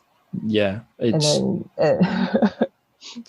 perfect match it's for still, an interesting conversation. It's still, and then I remember Professor Wu when he was teaching Chinese literature, Chinese history in America, like he avoids modern history because this is something that we still do. Like I don't want to start this fight right now, so let's just not talk about modern history of China. And so he would just teach extreme detail history in Tang Dynasty, that's thousands of years ago, and then about the theater system, like small things, long time ago. And then he was like, and he knew that he published a few books, and then he knew only a PhD student, 1 or 2 PhD students will read it, in a year. Yeah, and it had big dream because that it was true for their generation that 1,000 years of this tradition of the imperial examination system, the civil examination system, that if you're book smart, you get to lead the country. All the bureaucratic officials were chosen by a series of exams. So such tradition was still true for their generation. If you go to university, you are the leader. You have the duty to lead the country and do something big. They truly believed it, but then they couldn't. One of their friends couldn't even afford his own funeral. So this is like very sad comparison to what they once dreamed of. But also it's being funny here because they were talking about this ideal woman, their beautiful, talented classmate, right, long time ago. They didn't get to marry, and then his professor's wife was busy playing mahjong next door, but she actually wins money. I was like, this is a much better wife. I would go for this one. Like she actually wins. Yeah, there's an interesting kind of B plot or thing going on, not beneath the surface, but it's like perhaps that's the most important thing that you should be paying attention to, not their sort of their fuzzy nostalgia or big philosophical ideas, but like maybe the real thing to measure the trajectory of their life is their marriage Money. or not. Yeah, I guess that's life. There's lots of ways of measuring it. My next question was going to be about the whole grass is greener thing. We've touched on that a bit, so I'll skip to the second part of that question.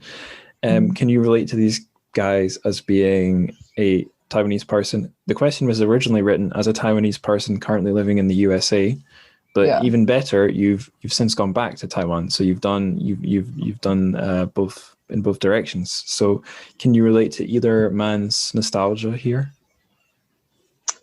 Or wish? I guess one of them doesn't have nostalgia. He has an unfulfilled wish. The short answer is no, but the longer answer is that I'm a very different generation, a very different person than these guys. And I believe that Taiwanese people in my generation is living a more diverse, grew up in a more diverse lifestyle, and particularly I don't really identify myself as a Chinese person.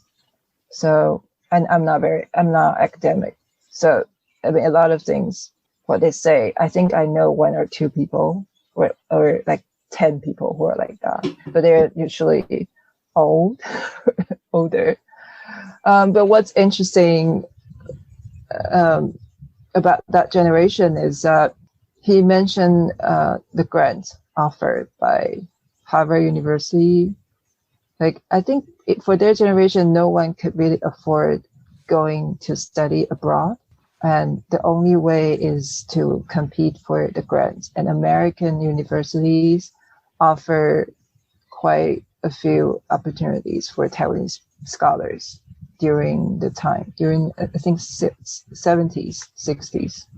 Right. And so it's very highly selective. So if you're selected and you get to teach in American university, that's like something to be very proud of. But, in my generation, like we're, thousands of people are studying America. I'm not very special. I'm just, and I live in New York just because, it's fun.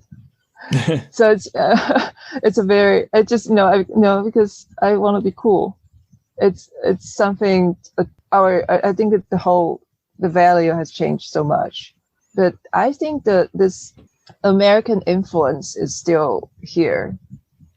That I grew up watching MTV. The culture. Yeah. I wasn't aware of it, but if you ask me why didn't I go to study in the UK, I have no idea. I have no idea that's an option. This reminds me living in Shanghai.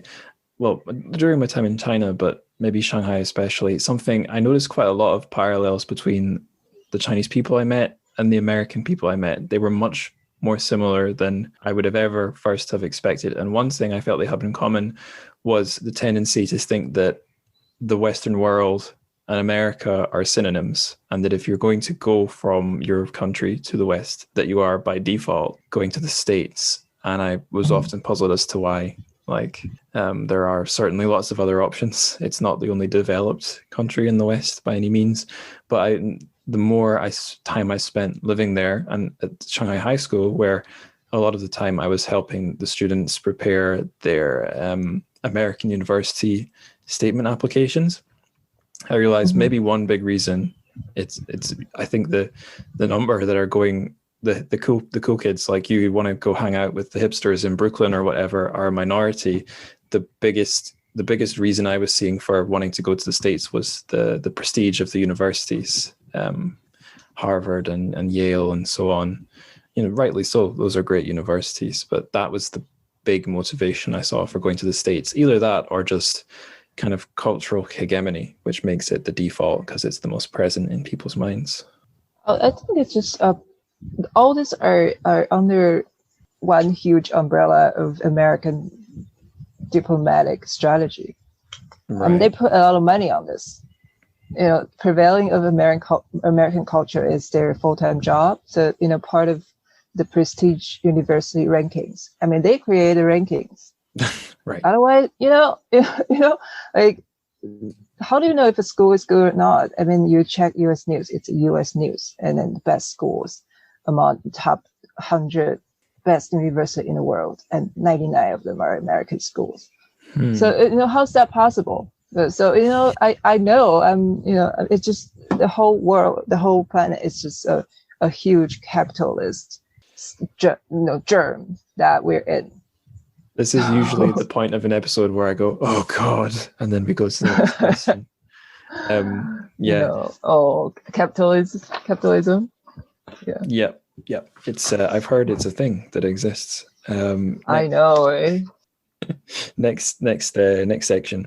So it's the rest of the Taipei people. So rather than, I think I said stupidly earlier that we're doing 3 stories, and no, we're not. We did those 2, and now we're going to do a third section, which sort of tries to hit on the other types of characters. Because I noticed a couple. One that we really can't ignore, and you mentioned them early on, is the army men. In this case, it's mostly ranking officers, big guys from the army. There's quite a few of them. There may be, like, if you were to break the characters up into types, you'd have ladies like Taipan, and then you'd have army guys. And they're often quite sad figures.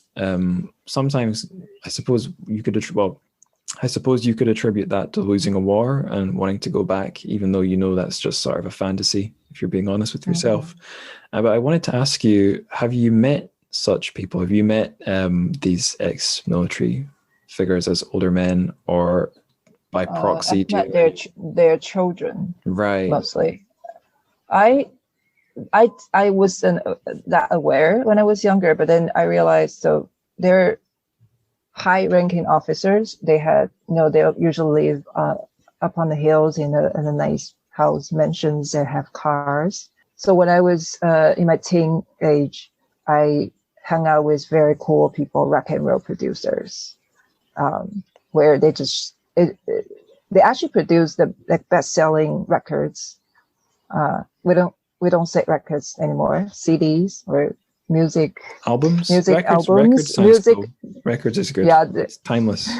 They actually produce records. Right. So I when I was a teenager, I hung out at music label a lot, and those producers, they like to show off how many records they have at home.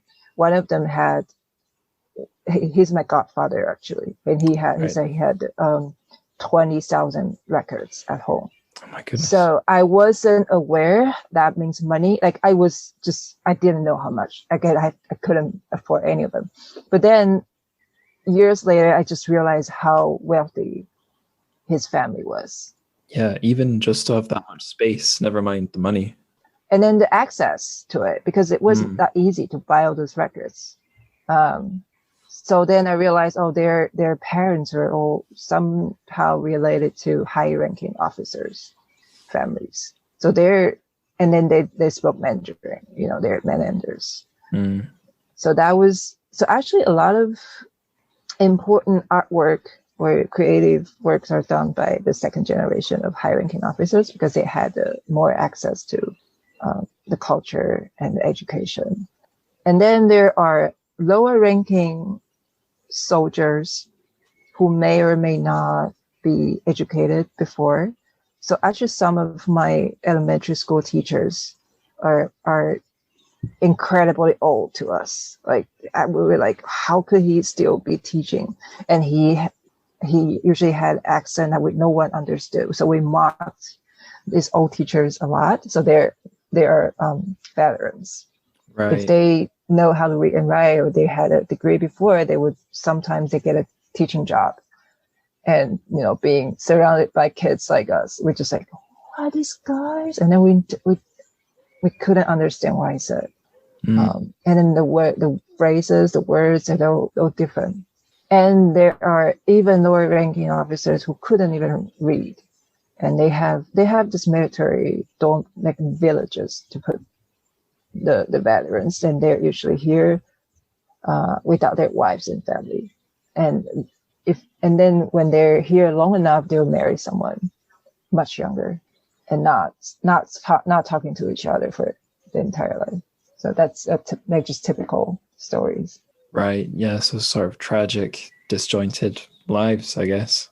Right. But it had become somehow it's interesting that the military village culture also became part of the nostalgic scene that people because they're all pretty much all gone. So these old villages have become how do you call it? Cultural landscape that people go visit, Right. have coffee, have Instagram photos. Yeah. Interesting. I can't think of an equivalent anywhere here. No, the closest equivalent I can think of in anywhere near where I am is this is maybe arguably kind of something to do with being an island nation. So just on the other side of the river that my hometown Dundee is on, there are large blocks of concrete on the beach, and they've probably been left there because they're part of their historical mark on the landscape. They're anti-tank defenses from World War II, when we thought that there might be a Nazi German landing somewhere on the East Coast.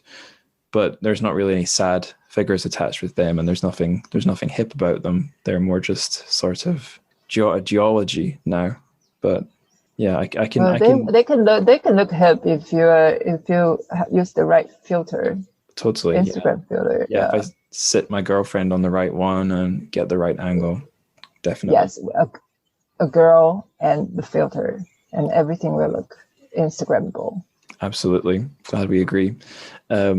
Okay, so we talked about the army men. Next one, the lower classes. So we have actually talked about them a lot in the episode, but as I did mention earlier, the majority of the Taipei people that Mr. Bai chooses to zoom in on are wealthier people, either wealthy in the present, or they've just got sort of the after effects of being wealthy. They've got the social signs and symbols and so on. But there are some less wealthy figures in the book, or people who were just not so wealthy on the mainland.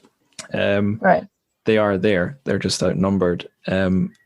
Is there anything we can say we haven't said already about class and wealth and hierarchy in the book? The thing is, they might not be outnumbered, but they are just in the background. They're just not visible. Right. They're not the main characters of the stories. So if you pay attention, usually the driver, like the worker, the maid, they're the lower class. They are the lower class people. So I'm trying to think of how did they come here. Like usually when mainlanders move here, they brought their own maids or their own.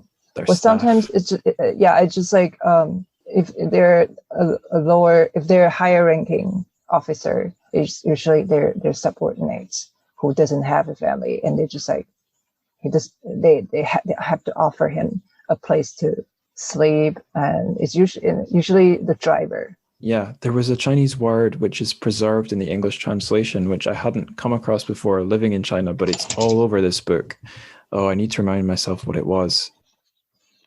Word? What? It's like a sort of a military underling, sort of just like what you were describing. Fuquan, maybe Fuguan. Fuguan is like vice officer. Right. Yeah, the translators preserved that one, although being Wei Giles, it's a K where maybe it should be a G. Fuguan. Yeah, Fuguan. Yeah. Yeah, that's weird. I don't know why he did that, but it's usually his second. His how do you call it? Like second in command. Yeah, second in command. Right. Yeah. I think if I was a translator, I would make the decision to go for those spellings because it's a Taiwanese. It marks it as sort of Taiwanese literature and translation. A little bit like if you're reading Chinese and Taiwanese names in English, the Wei Giles spellings will be a big clue, or the little hyphen like between. The hyphen. Yeah, the hyphen and the Wei Giles are the clues the person is from Taiwan.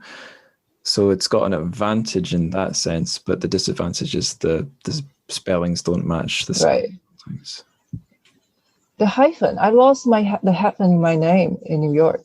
They don't accept hyphens. Oh, right. The computer system doesn't like them. They don't. But I was like, it's okay, take it away. It's really not part of my name. Hyphen. It's a hyphen, And the other one is the apostrophes. So I'm on a page 290, which has Tang. I guess it's Tang as in Tang Dynasty, but if I didn't know China, in fact, I remember this as a kid coming across things describing China, and I'd be like, "What's that Tang? Am I why is there a gap there between the T and the A?" And I still don't understand why. I don't don't. If I wouldn't be able to pronounce it if I hadn't known the actual word. So I think the translation here is quite academic. They follow a very strict rule of academic translation. And in the English edition, I think it's Columbia University Press. It's an academic press, and there are some really good opening and end like essays or commentaries, but you can kind of tell the intended reader is someone with some foreknowledge, some grounding in not just like someone who knows Taiwan, but someone who knows sort of the literary studies as well. It's for that sort of reader, which is probably fine for listeners of the show because they're all very educated, erudite individuals. I know. I just realized it's published by Columbia. I'm gonna stop making. Yeah, I'm gonna stop making comments now because it's my alma mater. Right. Yeah, I have to stop. I once did that. I upset. It was the episode with Paul French, and we were talking about the New Tang story in Old Saints and Sinners, colonial Shanghai, and I was making jokes because my girlfriend had just finished her PhD in St Andrews, which is a weird town in Scotland because it's mostly populated by wealthy English and American and international students. So I was poking fun at it, calling it, the local treaty port, colonial holding, English holding in Scotland. And he's like, you can't make fun of St Andrews. They've got a new Chinese department in the university that we need to be. Yeah, right. It's like, but yes, that's true, Paul, but you can't stop me. Right. Yeah. I made so much jokes when I was on campus. We just like talking shit in Chinese, and then you see a smiling white guy walking by, like, and then he's wearing a Peking University t-shirt. All that. Like, you don't. It's a very dangerous place to be. Yeah, I was gonna say the guy who's in charge of that department, Gregory Lee. I wouldn't want to rub him the wrong way. I just assume because he's over a certain age, he can't possibly be listening. But yeah, a little bit like you, the guy with the Beida t-shirt. That sometimes assumptions are bad choices. Right.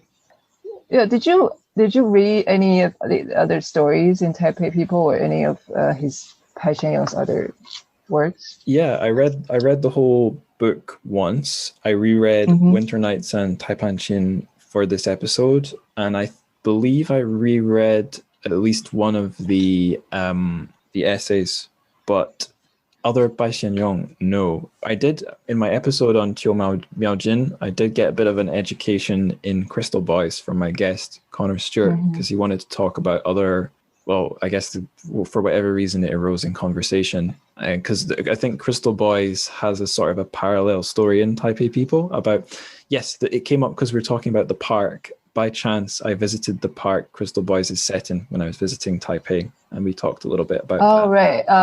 Is it Xingongyuan? I think so. I think it has a name that's numbers now. Yeah, like 228. Right. Like the older, now you can tell I'm an older Taipei person because I still call it New Park. It was the New Park. That was the old name. So there are a couple of famous gay sites around this neighborhood, like the park, 228 Memorial Park, and the red, is it called the red building? Hongbo, the red pavilion. Right. And Ximending, there used to be a McDonald's there, and they're always dating, younger boys there. So I think these places have become iconic because of his writing, his especially Crystal Boys. It's great when a city has a writer who who writes about real places you can visit. It's not every writer does that. What's surprising is that they're still here. Right. Yeah. The places are still here, and Mr. Pai is still with us as well, right? He's still here. Yeah. Yeah. I wanted to ask, like, because some of the stories are very, like, the references to the ancient Chinese text are just so. What's your reading experience on Yeah. that? Well, did you've read the English translation and the original? Those references you're referring to, have lots of them been preserved, or have any of them just sort of been glossed over? I think I did the best job to preserve the references, but some of it. What I am curious about is, how did you read the Waking from the Dreams? So to answer your original question, like the ancient Chinese, or maybe not ancient, medieval and older medieval and ancient Chinese lit I've read is pretty slim. I've read 2 of the classics and a little bit of, wait a minute, hang on, Journey to the West, Honglomeng, Shui Zhuan. What is number 4? Oh, Three Kingdoms, Sangguo. Right. So I've read all of a translation of Honglomeng, and I could feel some of that energy in some of the stories. Maybe wandering in the garden. There's things there that reminded me of Honglomeng. But yeah, I know that that's a story from, or that is a song from a quite old Chinese opera. A friend of the podcast, Dylan Levi King, sent me a message about it on Twitter, telling me a few things, because I did a bonus episode of this show, which is up on Patreon. Listeners take note, where I'm not talking knowledgeably about the context of the use of that song in the story, because I know nothing. The short answer is I'm pretty ignorant of this stuff. But that sort of common recurring theme in not just Chinese literature in general, but I think it's strong in Chinese lit, like the confusion or blurring of dreams and reality. What is life? This life that we're walking through. I felt that strongly in her story, and obviously it's not hard to feel it because she's flicking between the past and the present. So specific references, not so much, but sort of allusions to those other literary themes and forms. Sure, yeah. Allusions to things in history, I think I caught quite a lot. But the problem is with asking someone what references did you catch, is they can only tell you the ones they caught. If they didn't see it, they can't measure it, you know? Right. But sometimes if you missed the reference, then you don't know what the story is about. I think that's especially true for Wandering in the Garden, Waking from a Dream, because I think that, so this is a reference taken from a Chinese opera, but there are different types of Chinese opera, and Kun is considered the higher art. Like it's more difficult, and that like fewer people have access to it. It's not, as opposed to like street art. Some of the operas like you see in the street, it's very plain language, and the stories are very easy to understand. But like Kun it's for someone like Mr. Bai, who like only he can understand, he can appreciate it. Usually, like most people would just doze off the whole show. So he is known for being a Kun opera lover, and that differentiates. So he used a lot of Kun references, and I was forced to learn some of it, which is very, for me, it's very sleep-inducing, very slow, super slow. But people who love it. Right. Yes. Got it. I think the references of Kun opera repeatedly appear in his stories, and that really represents his class. Like the social I shouldn't say class, but status that he represents. Yeah, Because like going to a theater, watching an opera that's only accessible for like 200 people is a privilege. Right. So yeah. Understanding such reference as a reader is also means something. Like you're not even educated, you have the luxury to know, and then the understanding of all, to know such a delicate, it's a very delicate performing art. Right. As opposed me just I'm watching MTV hip hop. Yeah. I think something that is adjacent to that thing you were describing. So me, a foreigner, not grounded in the nuances of Chinese culture, missing these things, despite the translation of the work. I think there's another thing a reader of translated lit, and I think I'm definitely one of those these days, can miss out on are recurring themes in an author's work, like you were just describing. So I'll give you an example that's close to my sort of interest as a reader. I love Chinese sci-fi, and I've read just not close to all of it yet, because there's some Liu Cixin books in English that I've not read yet. But I'm really quite well versed in not Chinese sci-fi per se, but Chinese science fiction in English translation, which means there's a lot of pieces that I've missed because it's not available for me, because my Chinese is not good enough to read a page of a book, never mind a book. So there's lots of authors who've only got one novel or zero novels and only short stories available in English.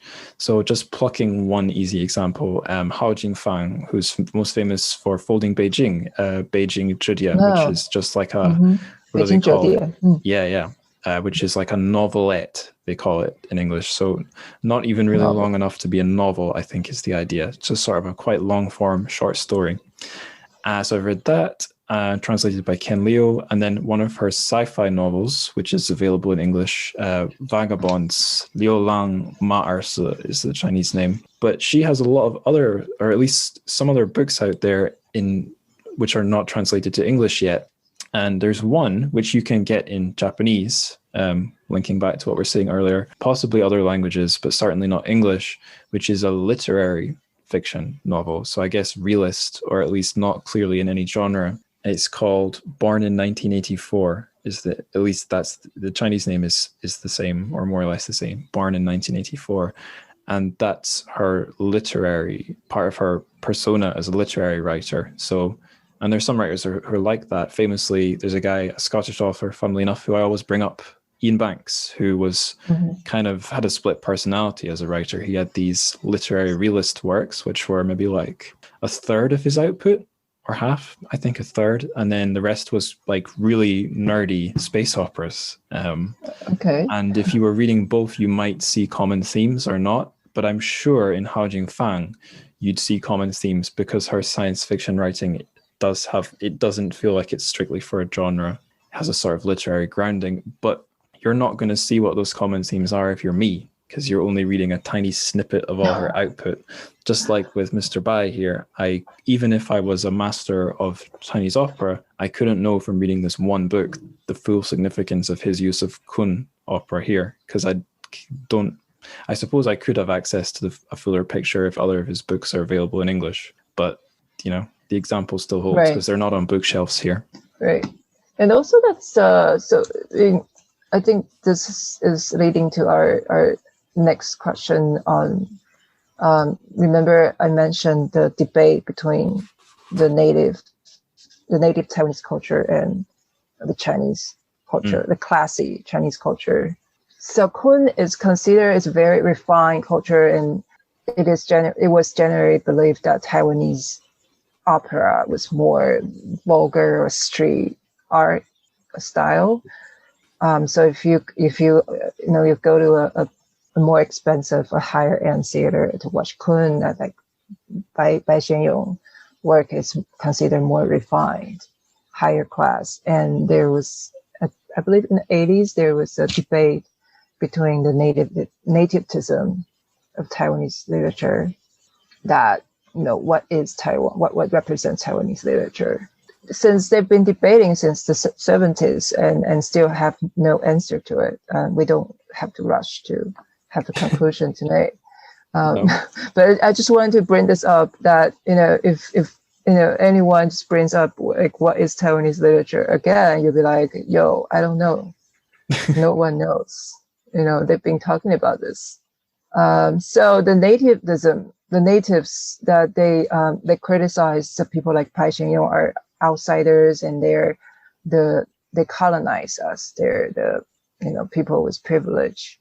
They use a colonial language that's Chinese.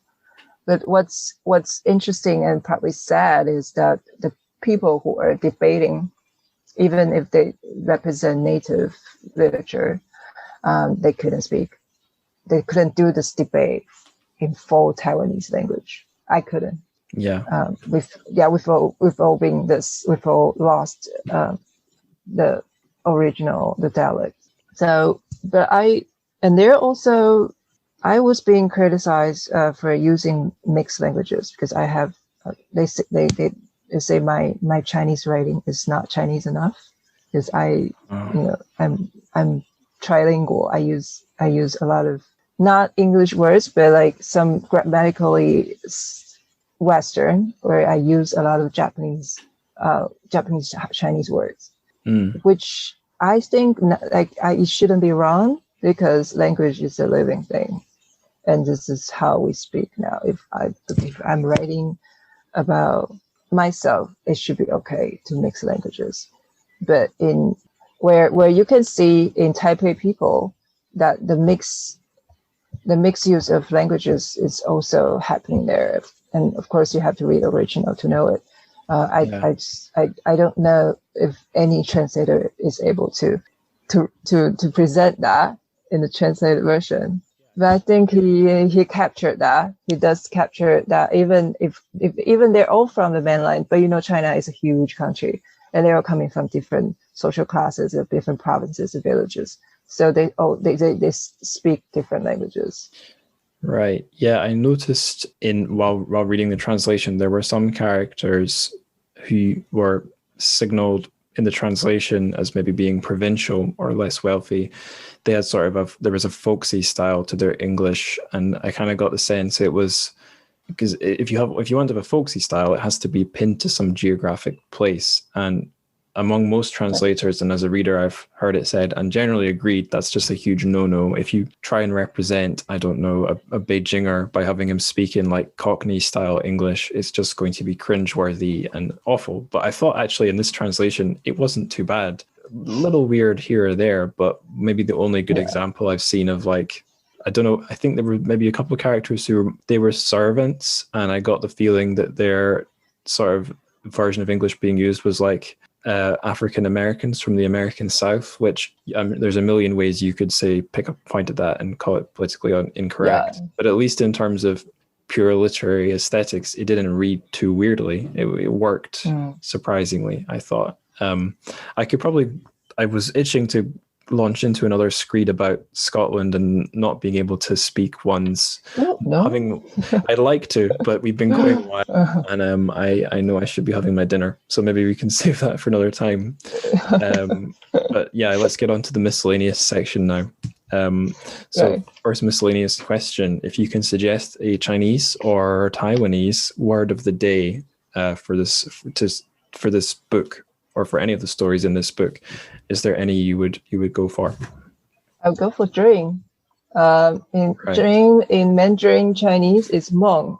In Taiwanese, it's the same word but pronounced as màng. I'm trying to think. We might have done that for another episode, but it's one of my favorite characters, possibly because it was drilled into my brain by all the Zhongguo Meng posters in Shanghai where I was living. Oh shit! Yeah, maybe, but that doesn't stop it being a nice character. But you can. I think this time we can write it in traditional characters. There we go. That's how we stick it to the man. So your next question is: if Taipei people was a drink? Yes, that's exactly right. How did you come up with this question? Laziness. Laziness. Yeah.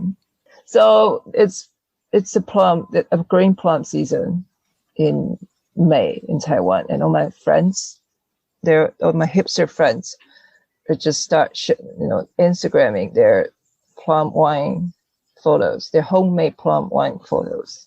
Excellent. Basically, how you make it is that you have excessive amount of fresh green plum. You wash them and just soak them in vodka or gin, and you wait until you can't wait. It's already alcohol, so you can actually drink anytime. But it's better to soak it for 3 months. Oh wow, 3 months. 3 months, and you should add sugar so it won't go bad. And in 3 months you can enjoy green plum wine. I learned that this is the cool Taiwanese kids are doing these days. I just learned it this time because my sister, now she's working from home and she has about like a jar of plum wine next to her where the cameras cannot see. She's working from home with a bottle of wine. I have a little sister who's 14, so I'm kind of planning ahead in 6 years when I'm 34, when I need a insight on what all the hipsters are doing. Presumably hipsters will have been replaced by something else by then, but that's going to be my source of insight to know what I should be doing to stay young. Okay. Or you can invent your own. I'm sure the hipster culture in the future belongs to the old people because we're just so many of us. Right. The future is old. Yep. I'll be like one of the Taipei people. I'll be living out the next iteration of the 2010, but right. Doing whatever two people from then are doing in 2040. Last miscellaneous question. Are you working on anything just now? And are there any works, websites, creations to which we should point the listeners?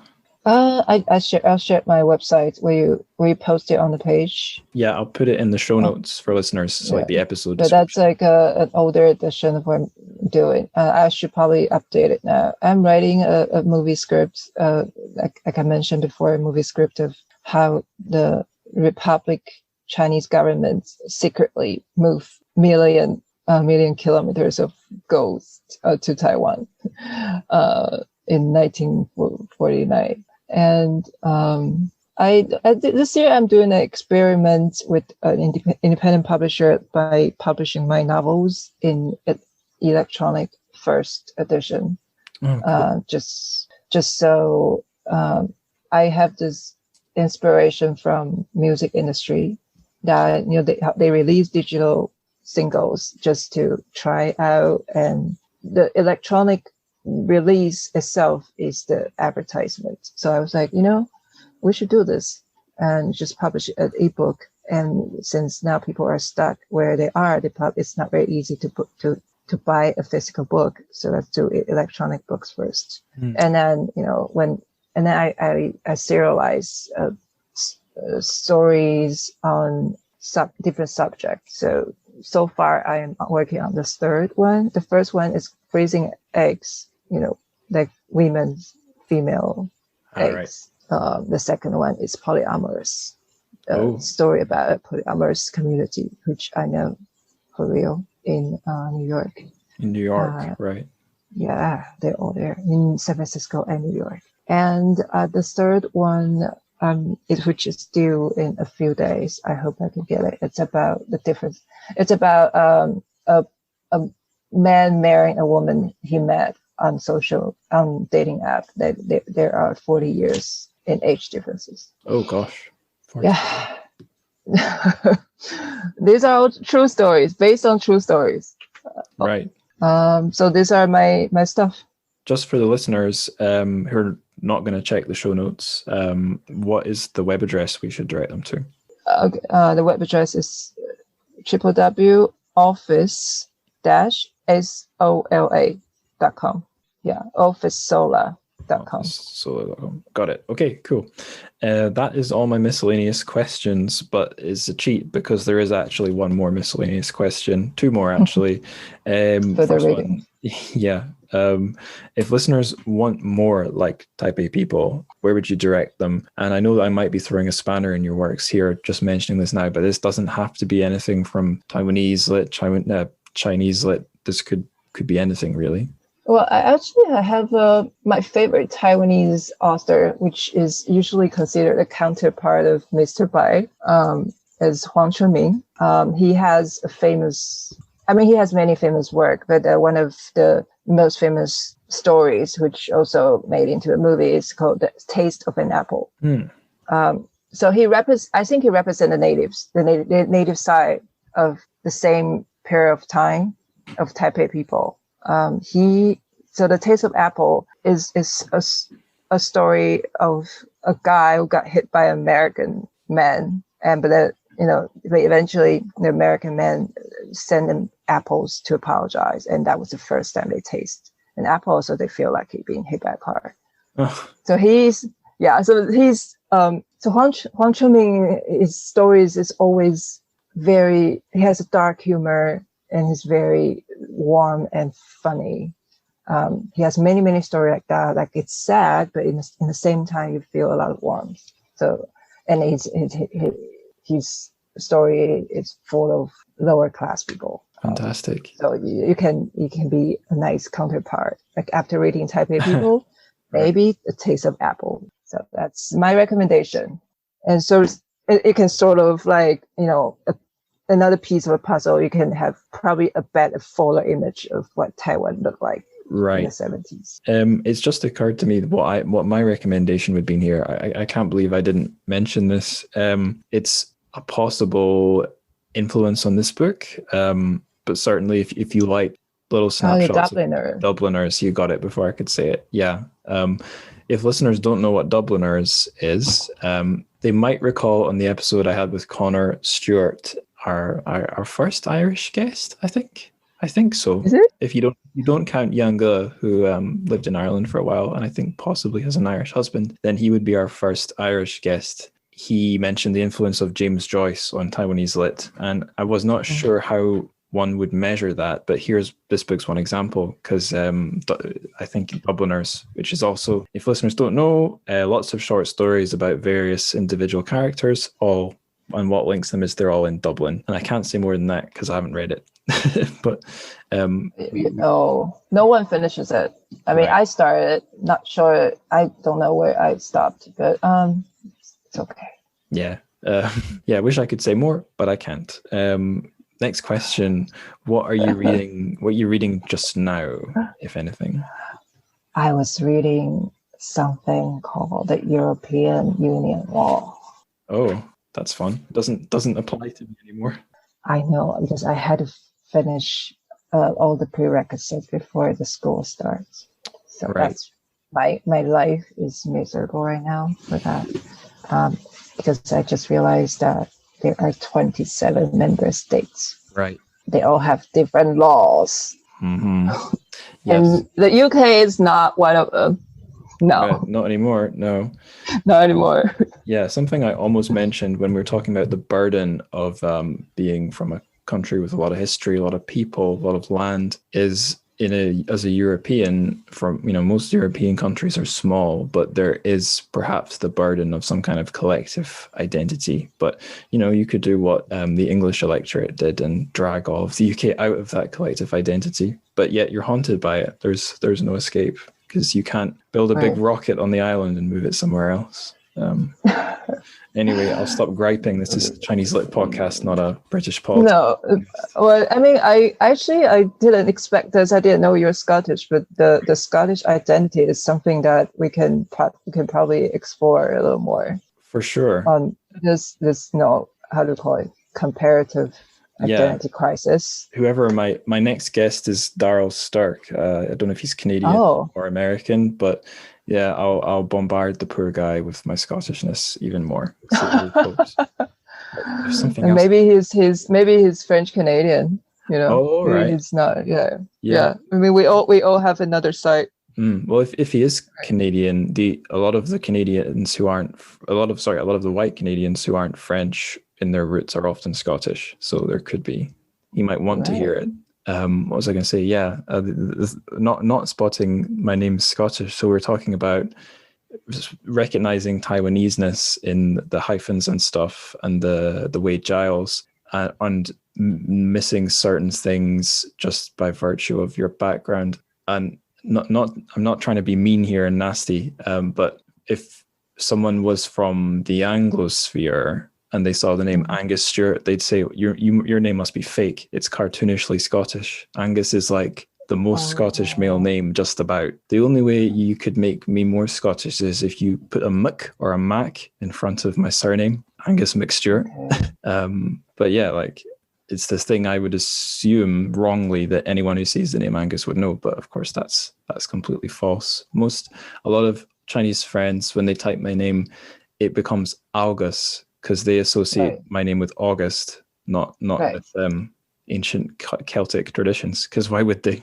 So isn't Scottishness too much for Chinese people, like random Chinese people? Yeah, that's the thing. It's a tiny country. It's stupid for me to expect everyone in the world to know it. Right, but the law system in Scottish law system is very special. It's one of a kind. Yeah, I'm just saying it. No, yeah, it's a mix of common law and civil law. Mm-hmm. Yeah, much trouble. I don't know why you want to do it. So much trouble. Because it's a little bit like the Wade Giles in Taiwan, because it makes us different from the English. That's why we don't conform. For sure, that's got to be it. Yeah, I remember being introduced to that I think it was in debate club in school. There was a debate as to whether Scotland should keep having a different jury system from England, and the debate begins with the principles of the different systems, and then ends up in why did we do this? What's the point in being different? But we all know it's because we don't want to be English, even though we're not as different as we think we are. Right. We don't exist the second we stop fighting. So there you go. Good metaphor for life. I think that serve as a good closing line. I think so, yeah. So let's keep on fighting. Listeners, you guys keep on fighting too, lest you blink out of existence. You too. Yeah. Right. You must be starving. I am, yeah. I probably will blink out of existence if I don't say thank you and farewell. All right, we've reached the end of the show. Now, there's no particularly different plugs for me to do this time around compared to previous last few times around, so I'll try and keep it quick, although don't I always say that. So social media, let's do that first. So Twitter is at Angus Likes Words. That's just my own personal one, but I tweet mostly about Chinese lit and the show. The show has an Instagram at TrChFic, so that's TrChFic. Good place to stay up to date or to get in touch with feedback. A great place to talk to other fans of the show is the Discord, the TrChFic Discord. There's a link to that in the show notes. And to support the show tangibly, which means with your hard-earned renminbi or USD or GBP or diddle-dee-dee, you can go to patreon.com/TrChFic, TrChFic, and there's half of 100 bonus episodes, some absolutely marvelous delights waiting there for you, including a bonus episode on this book, which I alluded to during my conversation with Nadia. That's up there, so you can hear my very uninformed ramblings about wandering in the garden, waking from a dream, and the other stories in the book. You can see just how much my thoughts change between then and this episode. Hopefully you'll see an improvement. But yeah, that's all I have to say. So of course there is one thing left, and that is the best thing you can do for the show, and that is to spread the word. So tell your teacher, tell your friends, tell your fuguan, or should it be fuguan? Who knows? I do. It should be fuguan, but Wade Giles still has powerful influence in certain parts of the world. So there you go. And until we can deal with that, 再见.